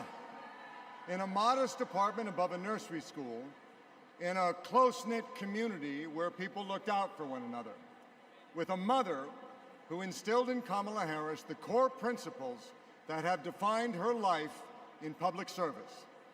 These are the experiences that made her the leader she is today. Here we go. The neighborhood we grew up in was a very hardworking, middle-class, tight-knit community. Families going to church on Sunday, kids playing in the front yard. Mommy got us these bright blue matching bikes with banana seats, and we were surrounded by caring adults.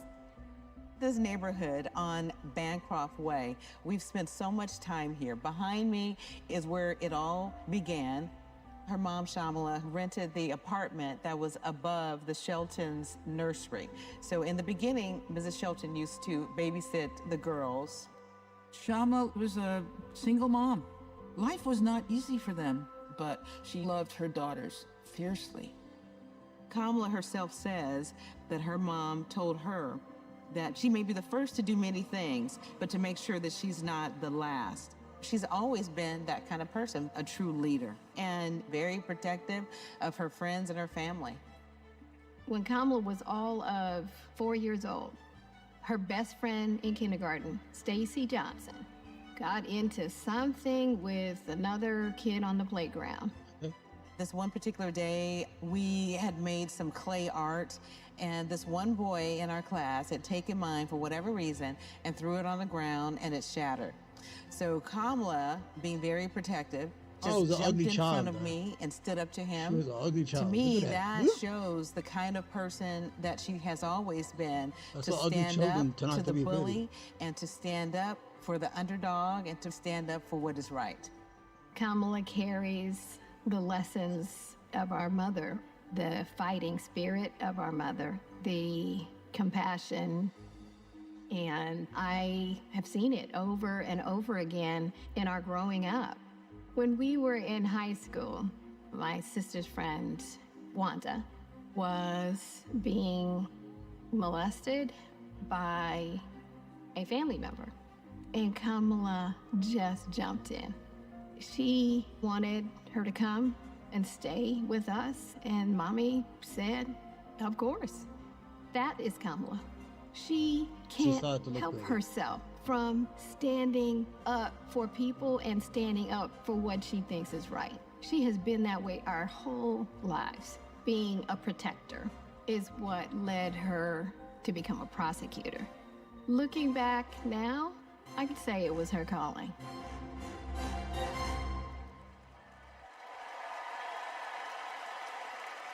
Please welcome Stacey Johnson Batiste and Doris Johnson. When's the guy coming? When is Biden coming? I'm tired. I gotta go to sleep. Good evening. I'm Stacey Johnson Batiste, and this is my mom, Doris Johnson. All right. My mother gets sheer more We than are the so daughter. excited and honored to be here with you. Kamala and I have known each other for a long time. We met at Burkwood Hedge School. We hit it off immediately and became each other's very first best friends. Our moms also became fast friends. And on weekends, we would pile into my 1966 Mustang, and Kamala's mom, Shamala, would sit in the front with me, and Kamala and Maya and Stacy would sit in the back, and off we would go to a movie or some adventure.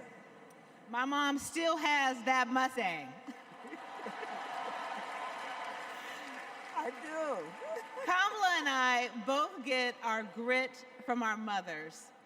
Kamala has always been a protector. One day at school, we made clay art projects during story time when they were outside on tables to dry. For whatever reason, a boy in our class took mine, threw it on the ground, and it shattered. Kamala jumped in between him and me and said something that made him so mad, he picked up a rock or something and hit her on the head. Blood came streaming down. The school called Shamala to come take her to the hospital. The stitches she got left a scar over one of her eyes. She still has it. That's the kind of person Kamala has always been from the very beginning. Someone who doesn't hesitate to stand up for what's right, to take up for the underdog, and to stand up to bullies.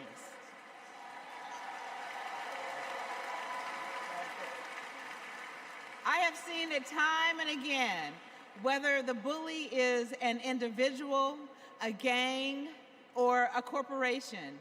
She fights for all of us. Before we go, I know my mom has one more thing to say. Kamala, your mom would be so proud of you.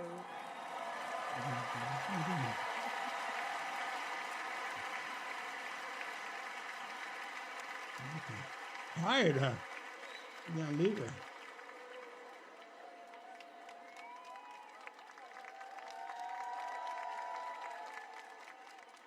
Please welcome former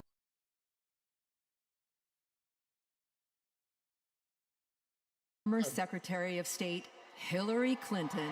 Oh shit! Now the war criminals. The war criminals are out. The war criminals are out tonight.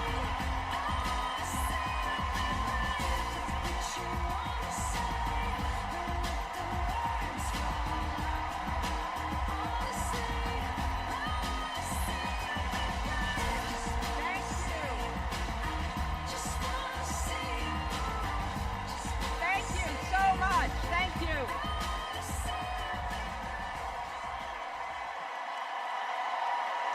Yeah. Thank you. You know she's fucking right, and she wanted to be the first Thank president. you all so much.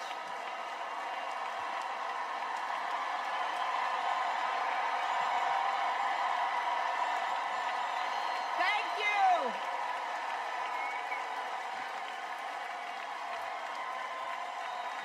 Holy shit! That's it. All right, let's listen to her lies. All right, let's listen to her lies. Thank you, my fellow Democrats. Thank you, my fellow Americans.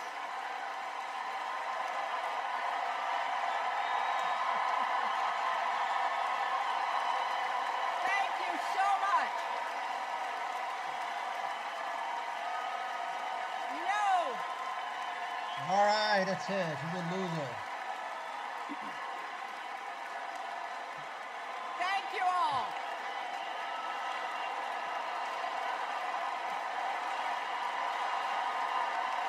Thank you. Thank you. Thank you. She's a loser. She lost the charm. What do you guys? What are you guys saying? Wow. There's a lot of energy in this room, just like there is across the country.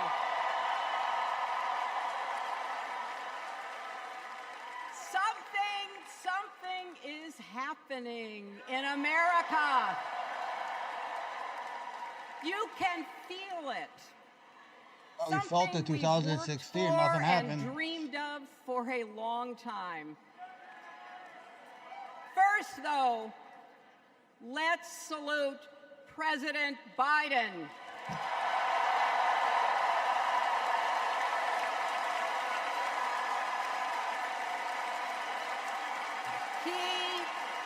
He has been democracy's champion at home and abroad. All right, let's listen to her speech. He brought dignity, decency, and competence back to the White House. Fucked him in 2016.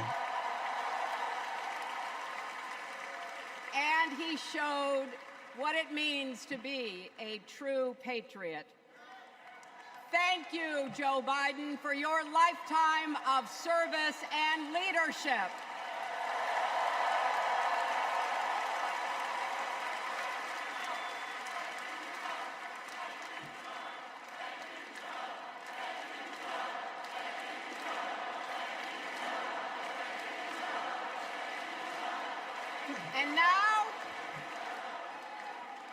And now we are writing a new chapter in America's story.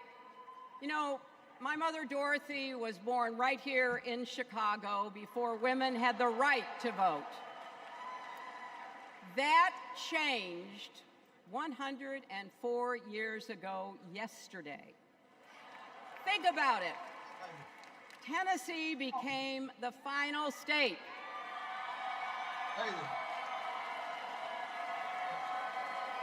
to ratify the 19th Amendment to the Constitution. The state legislature was deadlocked until one lawmaker's mother, a widow who read 3 newspapers a day, sent a letter to her son. "No more delays," she wrote. "Give us the vote." And since that day, every generation has carried the torch forward. In 1972, a fearless Black Congresswoman named Shirley Chisholm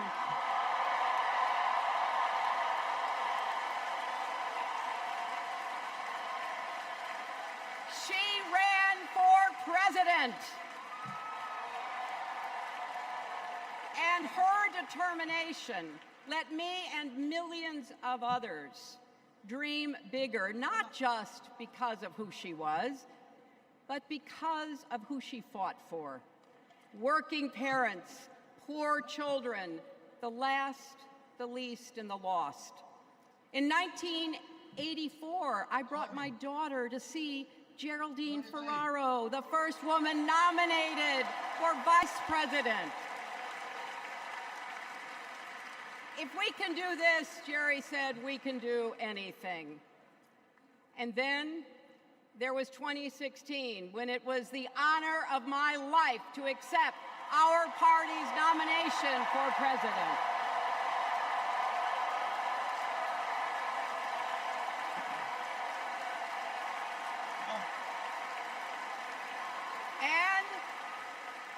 And nearly 66 million Americans voted for a future where there are no ceilings on our dreams.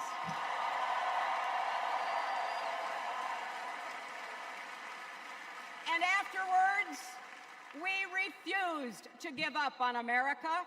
Millions marched, many ran for office. We kept our eyes on the future. Well, my friends, the future is here.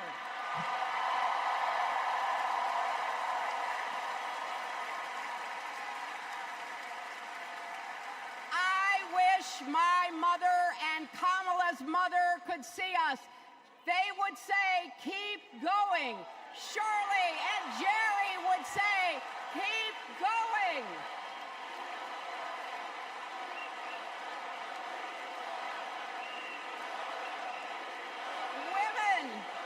Women fighting for reproductive health care are saying, keep going.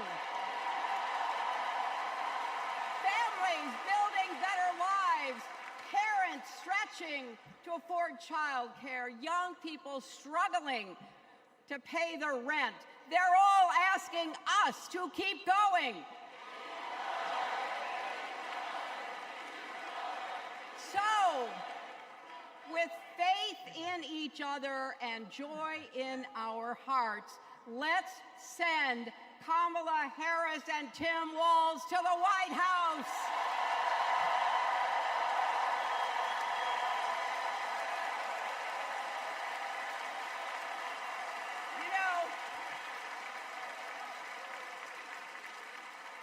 story of my life and the history of our country is that progress is possible, but not guaranteed. We have to fight for it and never, ever give up. There is always a choice. Do we push forward or pull back? Come together as we the people, or split into us versus them? That's the choice we face in this election. Kamala has the character, experience, and vision to lead us forward.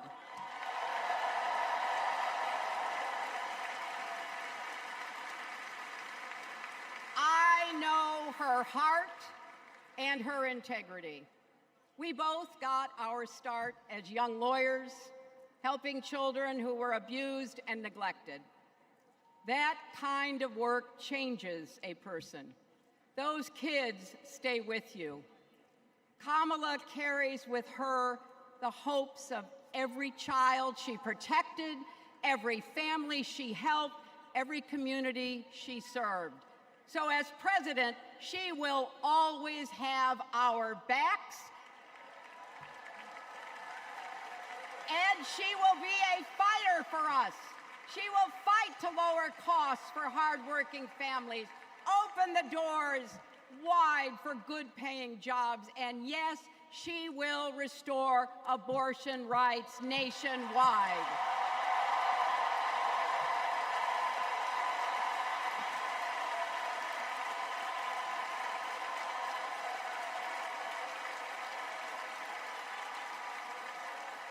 As a prosecutor, Kamala locked up murderers and drug traffickers. She will never rest in defense of our freedom and safety. Donald Trump fell asleep at his own trial, and when he woke up, he made his own kind of history, the first person to run for president with 34 felony convictions.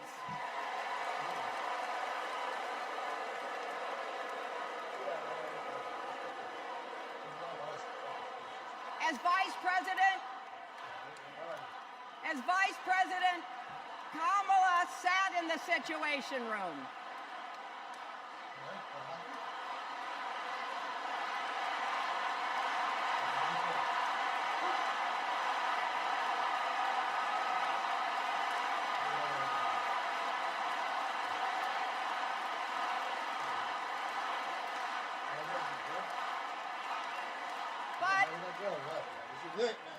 We also know, as Vice President, Kamala sat in the Situation Room and stood for America's values.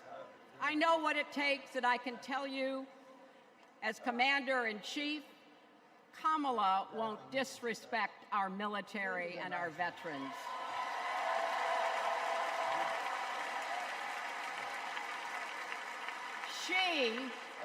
She reveres our Medal of Honor recipients. She won't be sending love letters to dictators. She will defend democracy and our Constitution and will protect America from enemies, foreign and domestic.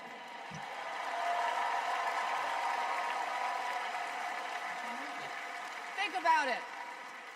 The Constitution says the president's job is to take care that the laws be faithfully executed.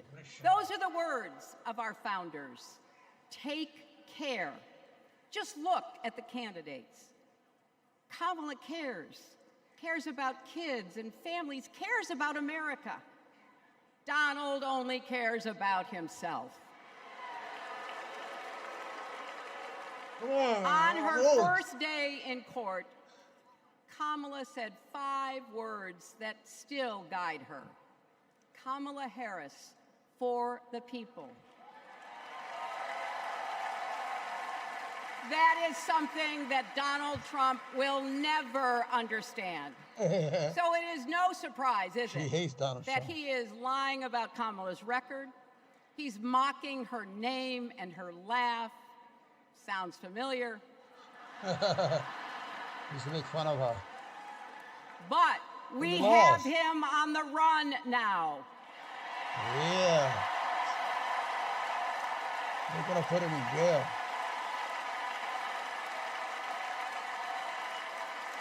So, if Donald Trump doesn't win, no matter what the polls say, we can't let up. yeah.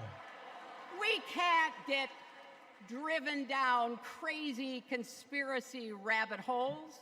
We have to fight for the truth. We have to fight for Kamala as she will fight for us. Because you know what? It still takes a village to raise a family, heal a country, and win a campaign.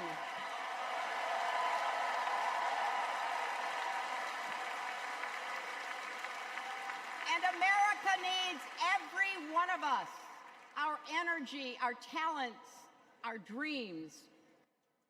No, Joe Biden's sleeping now. Joe Biden's falling asleep. Hurry up. Lifting our nation.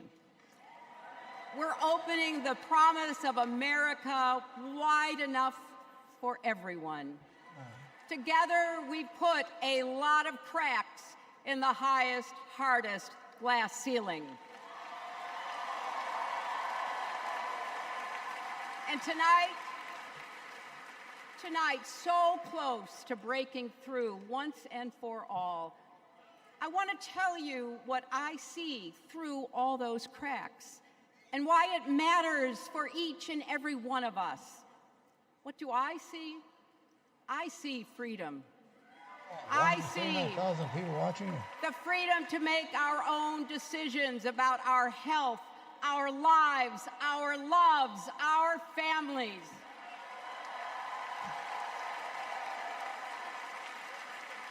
The freedom to work with dignity and prosper, to worship as we choose or not, to speak our minds freely and honestly. I see freedom from fear and intimidation, from violence and injustice, from chaos and corruption. I see the freedom to look our children in the eye and say, in America, you can go as far as your hard work and talent will take you, and mean it. And you know what? On the other side of that glass ceiling is Kamala Harris raising her hand and taking the oath of office as our 47th President of the United States.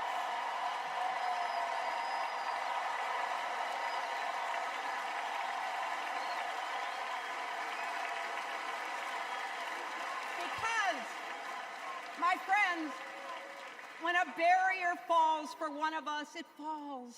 It falls and clears the way for all of us. Stop getting So for the emotional. next Phony shit. 78 days, She is phony we as need to fuck. work harder than we ever have.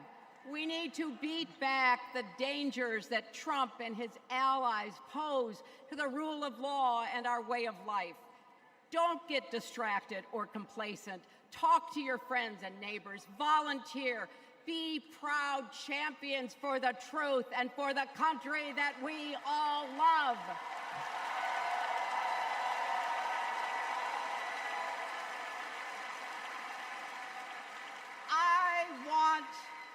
I want my grandchildren and their grandchildren to know I was here at this moment, that we were here, and that we were with Kamala Harris every step of the way. This is our time, America. This is when we stand up. This is when we break through. The future is here. It's in our grasp. Let's go win it.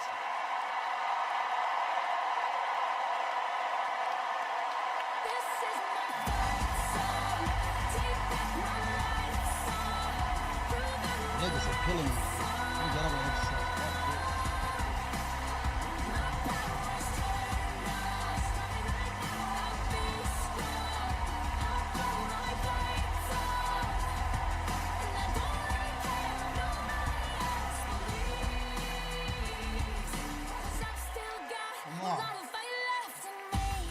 I think it's fair to say that we all stand on the shoulders of Hillary Clinton.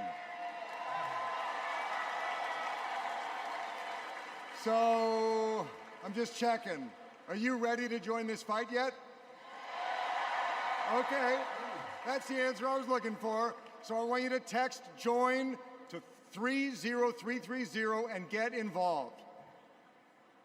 Now, what does fighting for the people exactly look like? Let's go back to 2011 when Kamala Harris was Attorney General of California.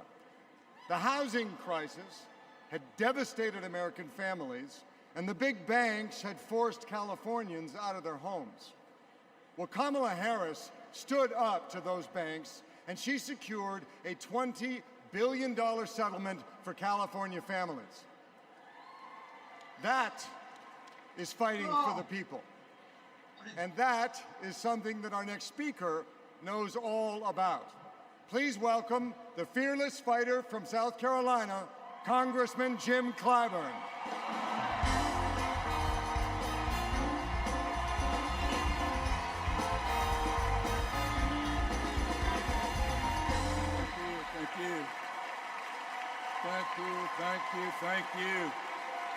Thank you. Thank you. Thank you. Thank you and good evening.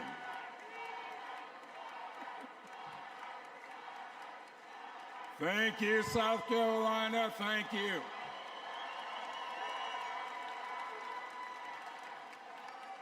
Four years ago, Americans were experiencing high anxieties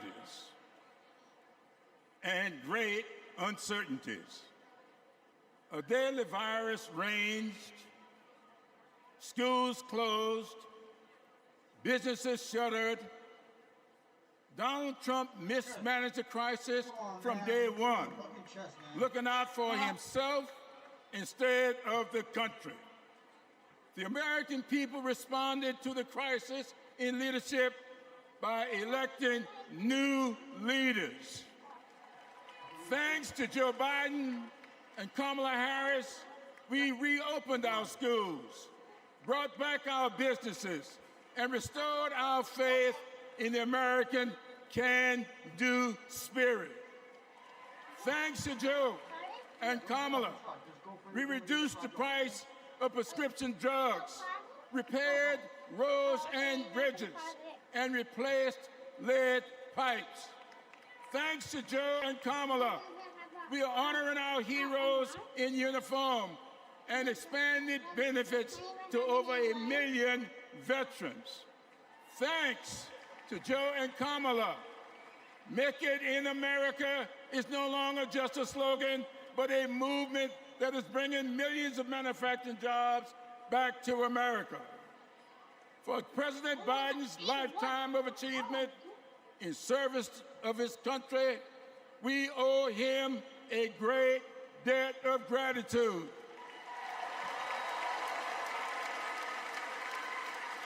And we're all grateful for one of the best decisions he made, selecting Kamala Harris as his vice president and endorsing her to succeed him.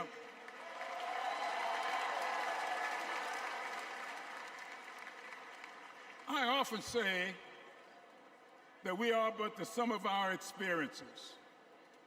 In the introduction of my memoir, I wrote, all my experiences have not been pleasant, but I consider all of them to be blessings. So has been the case with Kamala. Her experiences have prepared her for this moment. Kamala Harris is a true battle-tested leader, a district attorney, attorney general, senator, and vice president who gets things done. While Donald Trump has been bragging about how he overturned Roe, Kamala has been fiercely advocating for the exploitation of reproduction freedoms. While Trump has been looking out for himself and his billionaire buddies, Kamala has been fighting to lower costs for all Americans. And while Trump falsely pleads ignorance of Project 2025, which in my opinion is Jim Crow 2.0, Kamala has been offering the American people enlightened proposals and visionary leadership. Having grown up in a parsonage, I often look to the good book for understanding and guidance. As 2 Corinthians informs, we are troubled on every side, yet not distressed. We are perplexed, but not in despair. Persecuted, but not forsaken. Cast down, but not destroyed. Our great democracy has been tested, and so has the basic goodness of the American people. But our resolve to remain a great country with freedom and justice for all will not falter. We will continue our march toward a more perfect union, united in our common purpose and emboldened by our resolve to elect Kamala Harris and Tim Walz as the next president and vice president of these United States of America. Thank you and Godspeed.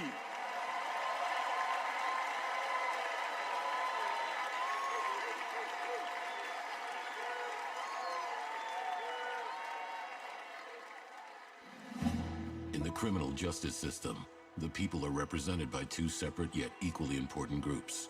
The police who investigate crime, and the district attorneys who prosecute the offenders. This is the story of Donald Trump.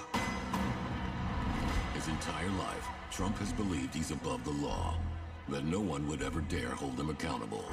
He lies, he rips off workers, he sexually abuses women. And when you're a star, they let you do it. You can do anything. He cheats in business. He cheated on his wife with a porn star and paid her off so the American people wouldn't find out during an election. But in the criminal justice system, ordinary Americans have had the courage to find him accountable, time and time again. Guilty. Guilty. Guilty. Donald Trump, guilty on all 34 felony counts. For the first time in history, we have a convicted felon running for president. And to take on this case, we need a president who has spent her life prosecuting perpetrators like Donald Trump. He tried overturning Georgia's free and fair election. I just want to find 11,780 votes. He's tried to escape any responsibility for instigating the January 6th attack on our Capitol. We're going to walk down to the Capitol, and I'll be there with you. And if elected, Trump has promised to overturn laws that would keep him accountable and exact retribution on anyone he considers an enemy, even warning of a bloodbath if he doesn't get his way. So we, the people, have a chance to render our own verdict on Donald Trump. We are the jury he most fears. When we vote this November, we vote for justice, accountability, and the rule of law that keeps America free.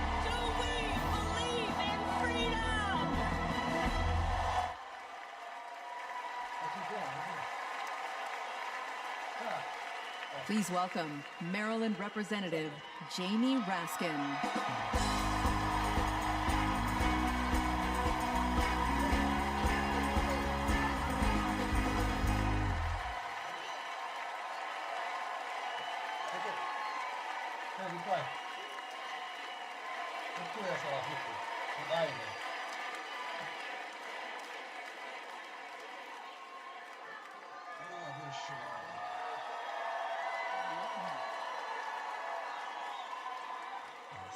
Raskin. What time is fucking? Hello, America. And welcome to the Democracy Convention. Welcome to the Freedom Convention. And thank you for the beautiful weather, Chicago. It's been a little rough on Capitol Hill, where it's not just the heat, it's the stupidity. Oh!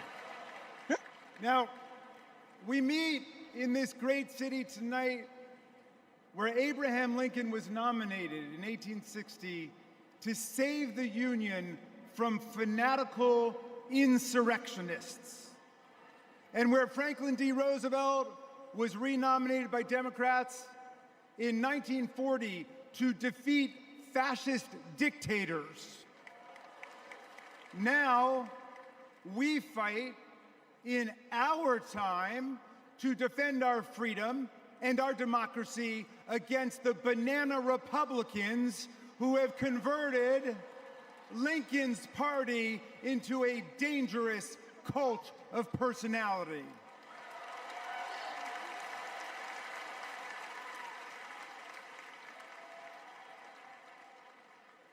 You know, I'll never forget the pounding on the doors of the House chamber on January 6th, were the screams to follow.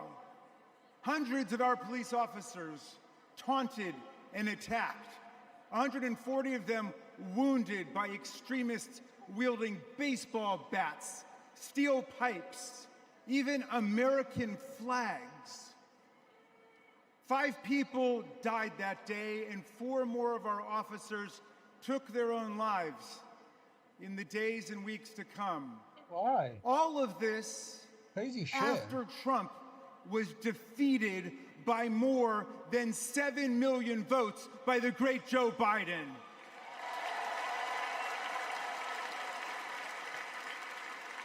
It was after 80 judges rejected every ridiculous claim raised by this sore loser who does not know how to take no for an answer from American voters, American courts, or American women.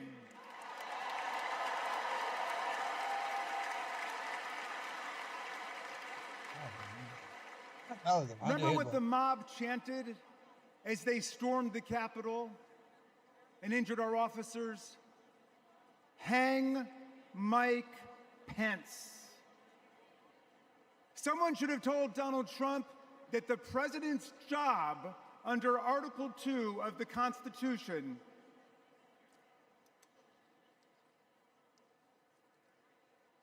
Someone should have told Donald Trump that the president's job under Article 2 of the Constitution is to take care that the laws are faithfully executed, not that the vice president is executed.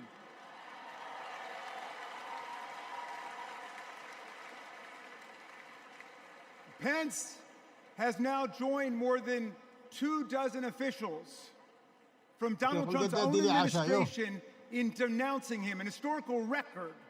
And Pence is the first vice president in more than 2 centuries not to support the president he served with in a general election. And by the way, J.D. Vance, do you understand why there was a sudden job opening for running mate on the GOP ticket? They tried to kill your predecessor. They tried to kill him because he would not follow Trump's plan to destroy and nullify the votes of millions of Americans. Your votes, Pennsylvania. Your votes, Michigan.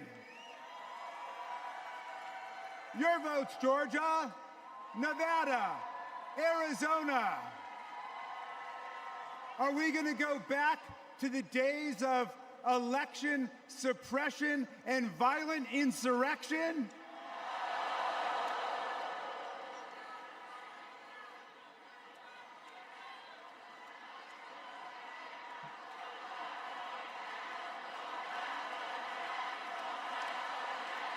We're not going back.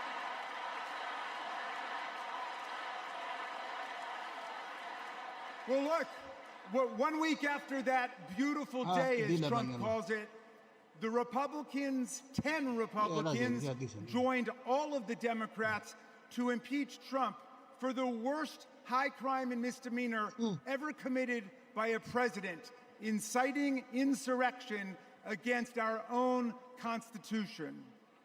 Make no mistake, a man who uses fraud, theft, and violence to take power will commit any crime to keep it. And now Trump's promising to pardon hundreds of his fellow criminal convicts and insurrectionists. He calls for, quote, the termination of all rules, regulations, and articles, even those in the Constitution. My friends, are we the people going to let Donald Trump terminate our Constitution and obliterate the blessings of liberty for our posterity? That's right, we're going to elect Kamala Harris. We're going to elect the career prosecutor and inspiring public servant and Coach Walls, and we're going to defeat Donald Trump, the career criminal and incorrigible recidivist con man, and his pet chameleon, J.D. Vance.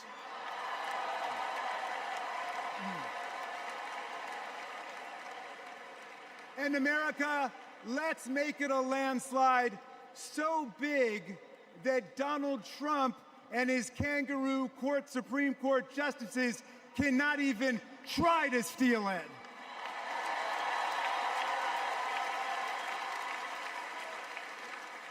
Let's make every vote count.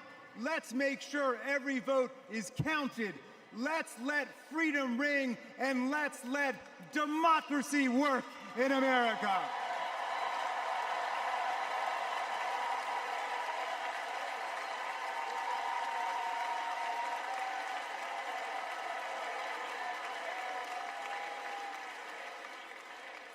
Please welcome Texas Representative Jasmine Crockett.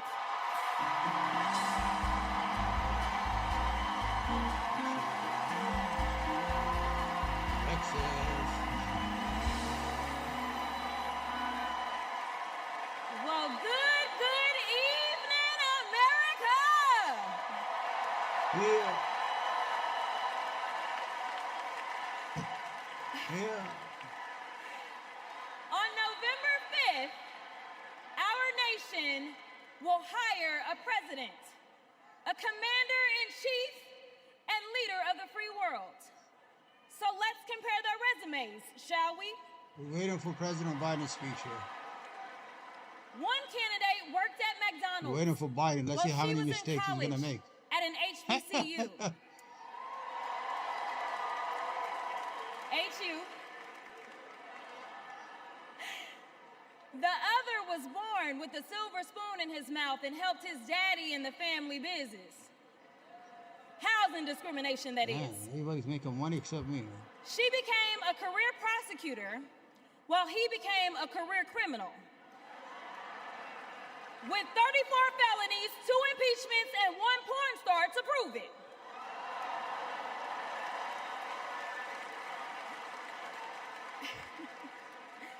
Her entire career as an elected district attorney, attorney general, and senator, she's always worked for one client, the people. Meanwhile, he's a 78-year-old, lifelong predator, fraudster, and cheat, known for inciting violent mobs. Listen, y'all. He's only looked out for one person, himself. As women are dying, he is bragging about overturning Roe. And y'all know I come from Texas. Wow. And right now in Texas, come on, Texas. But right now in Texas, they want to institute the death penalty. That is a problem. While Kamala Harris is fighting for our reproductive rights to be restored.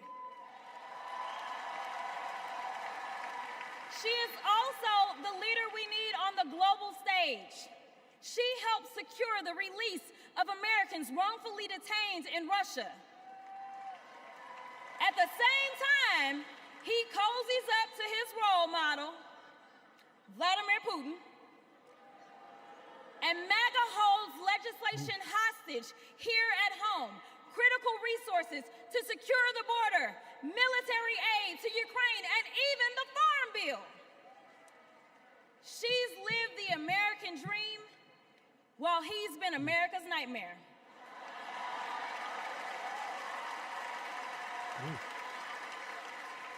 America, looking at the two choices before you, who would you hire? Donald Trump or Kamala Harris?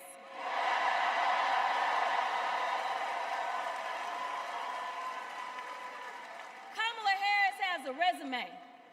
Donald Trump has a rap sheet.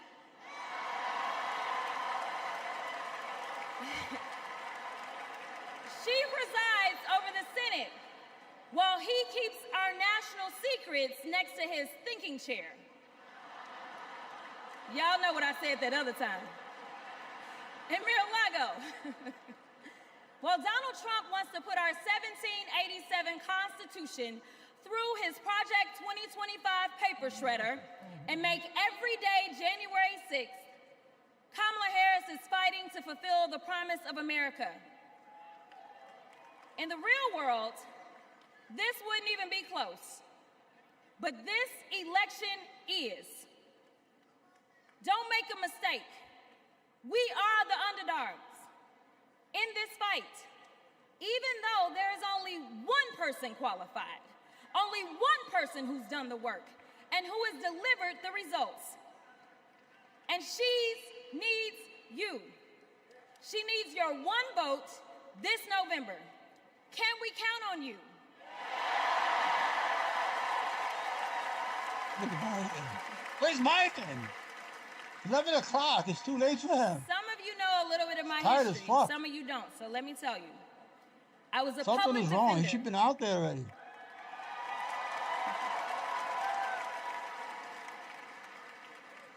I did criminal defense as well as practiced civil rights law for almost 2 decades. I know a good prosecutor when I see one. Kamala Harris is the kind of prosecutor we long for in the cases like those of Breonna Taylor. Yeah. She was the first attorney general in the nation to order that her officers wear body cams, and she started the Back on Track program to reduce recidivism.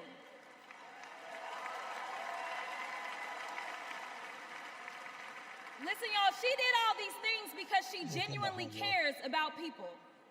She sees each person as just that, a person, not a statistic. She's proven that since the first day she stepped into a courtroom and said what y'all already heard Hillary say, I did not copy off of her speech. I just want y'all to know. She walked into that courtroom and said, Kamala Harris for the people. And she meant that.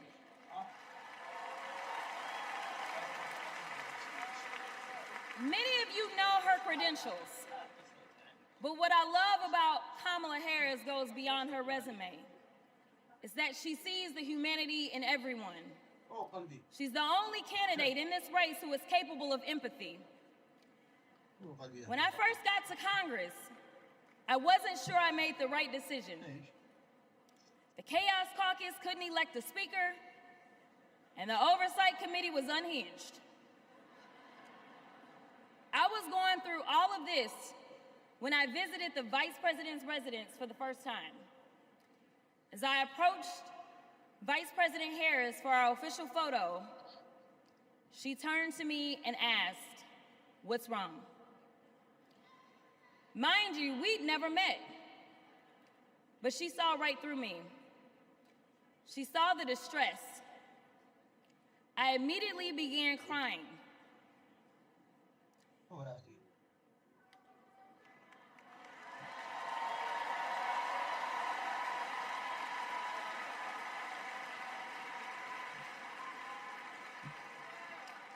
and the most powerful woman in the world wipe my tears and listen.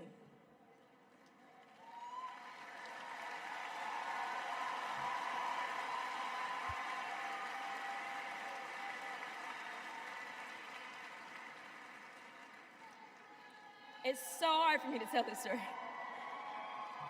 She then said, among other things, you are exactly where God wants you.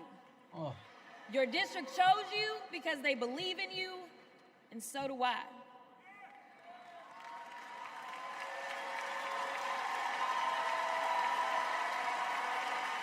Okay, I'm gonna stop. Okay. The next month, I went viral for the first of many times to come for hitting Republicans with a dose of their own medicine. That brief but impactful interaction gave me my legislative legs, and I've been running ever since.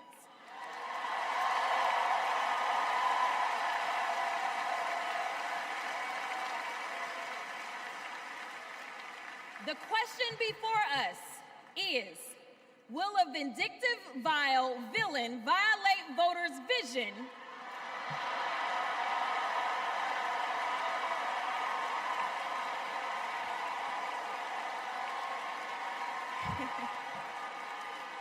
for a better America or not? I hear alliterations are back in style. We deserve better. We deserve a president who can be a bright light in a sea of darkness. One who will pull us forward, because we won't go back. Amanda Gorman said it best.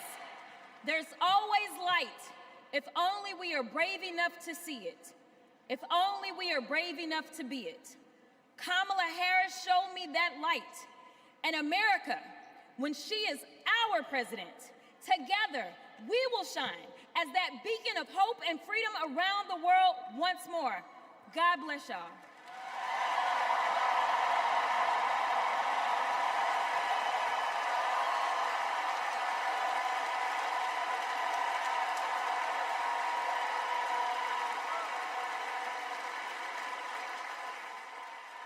This is one of our willow boxes. This was the outfit that she was gonna maybe wear home from the hospital. There's her little... the blanket that she was wearing. It's okay. No. For 54 years, they were trying to get Roe v. Wade terminated, and I did it. And I'm proud to have done it.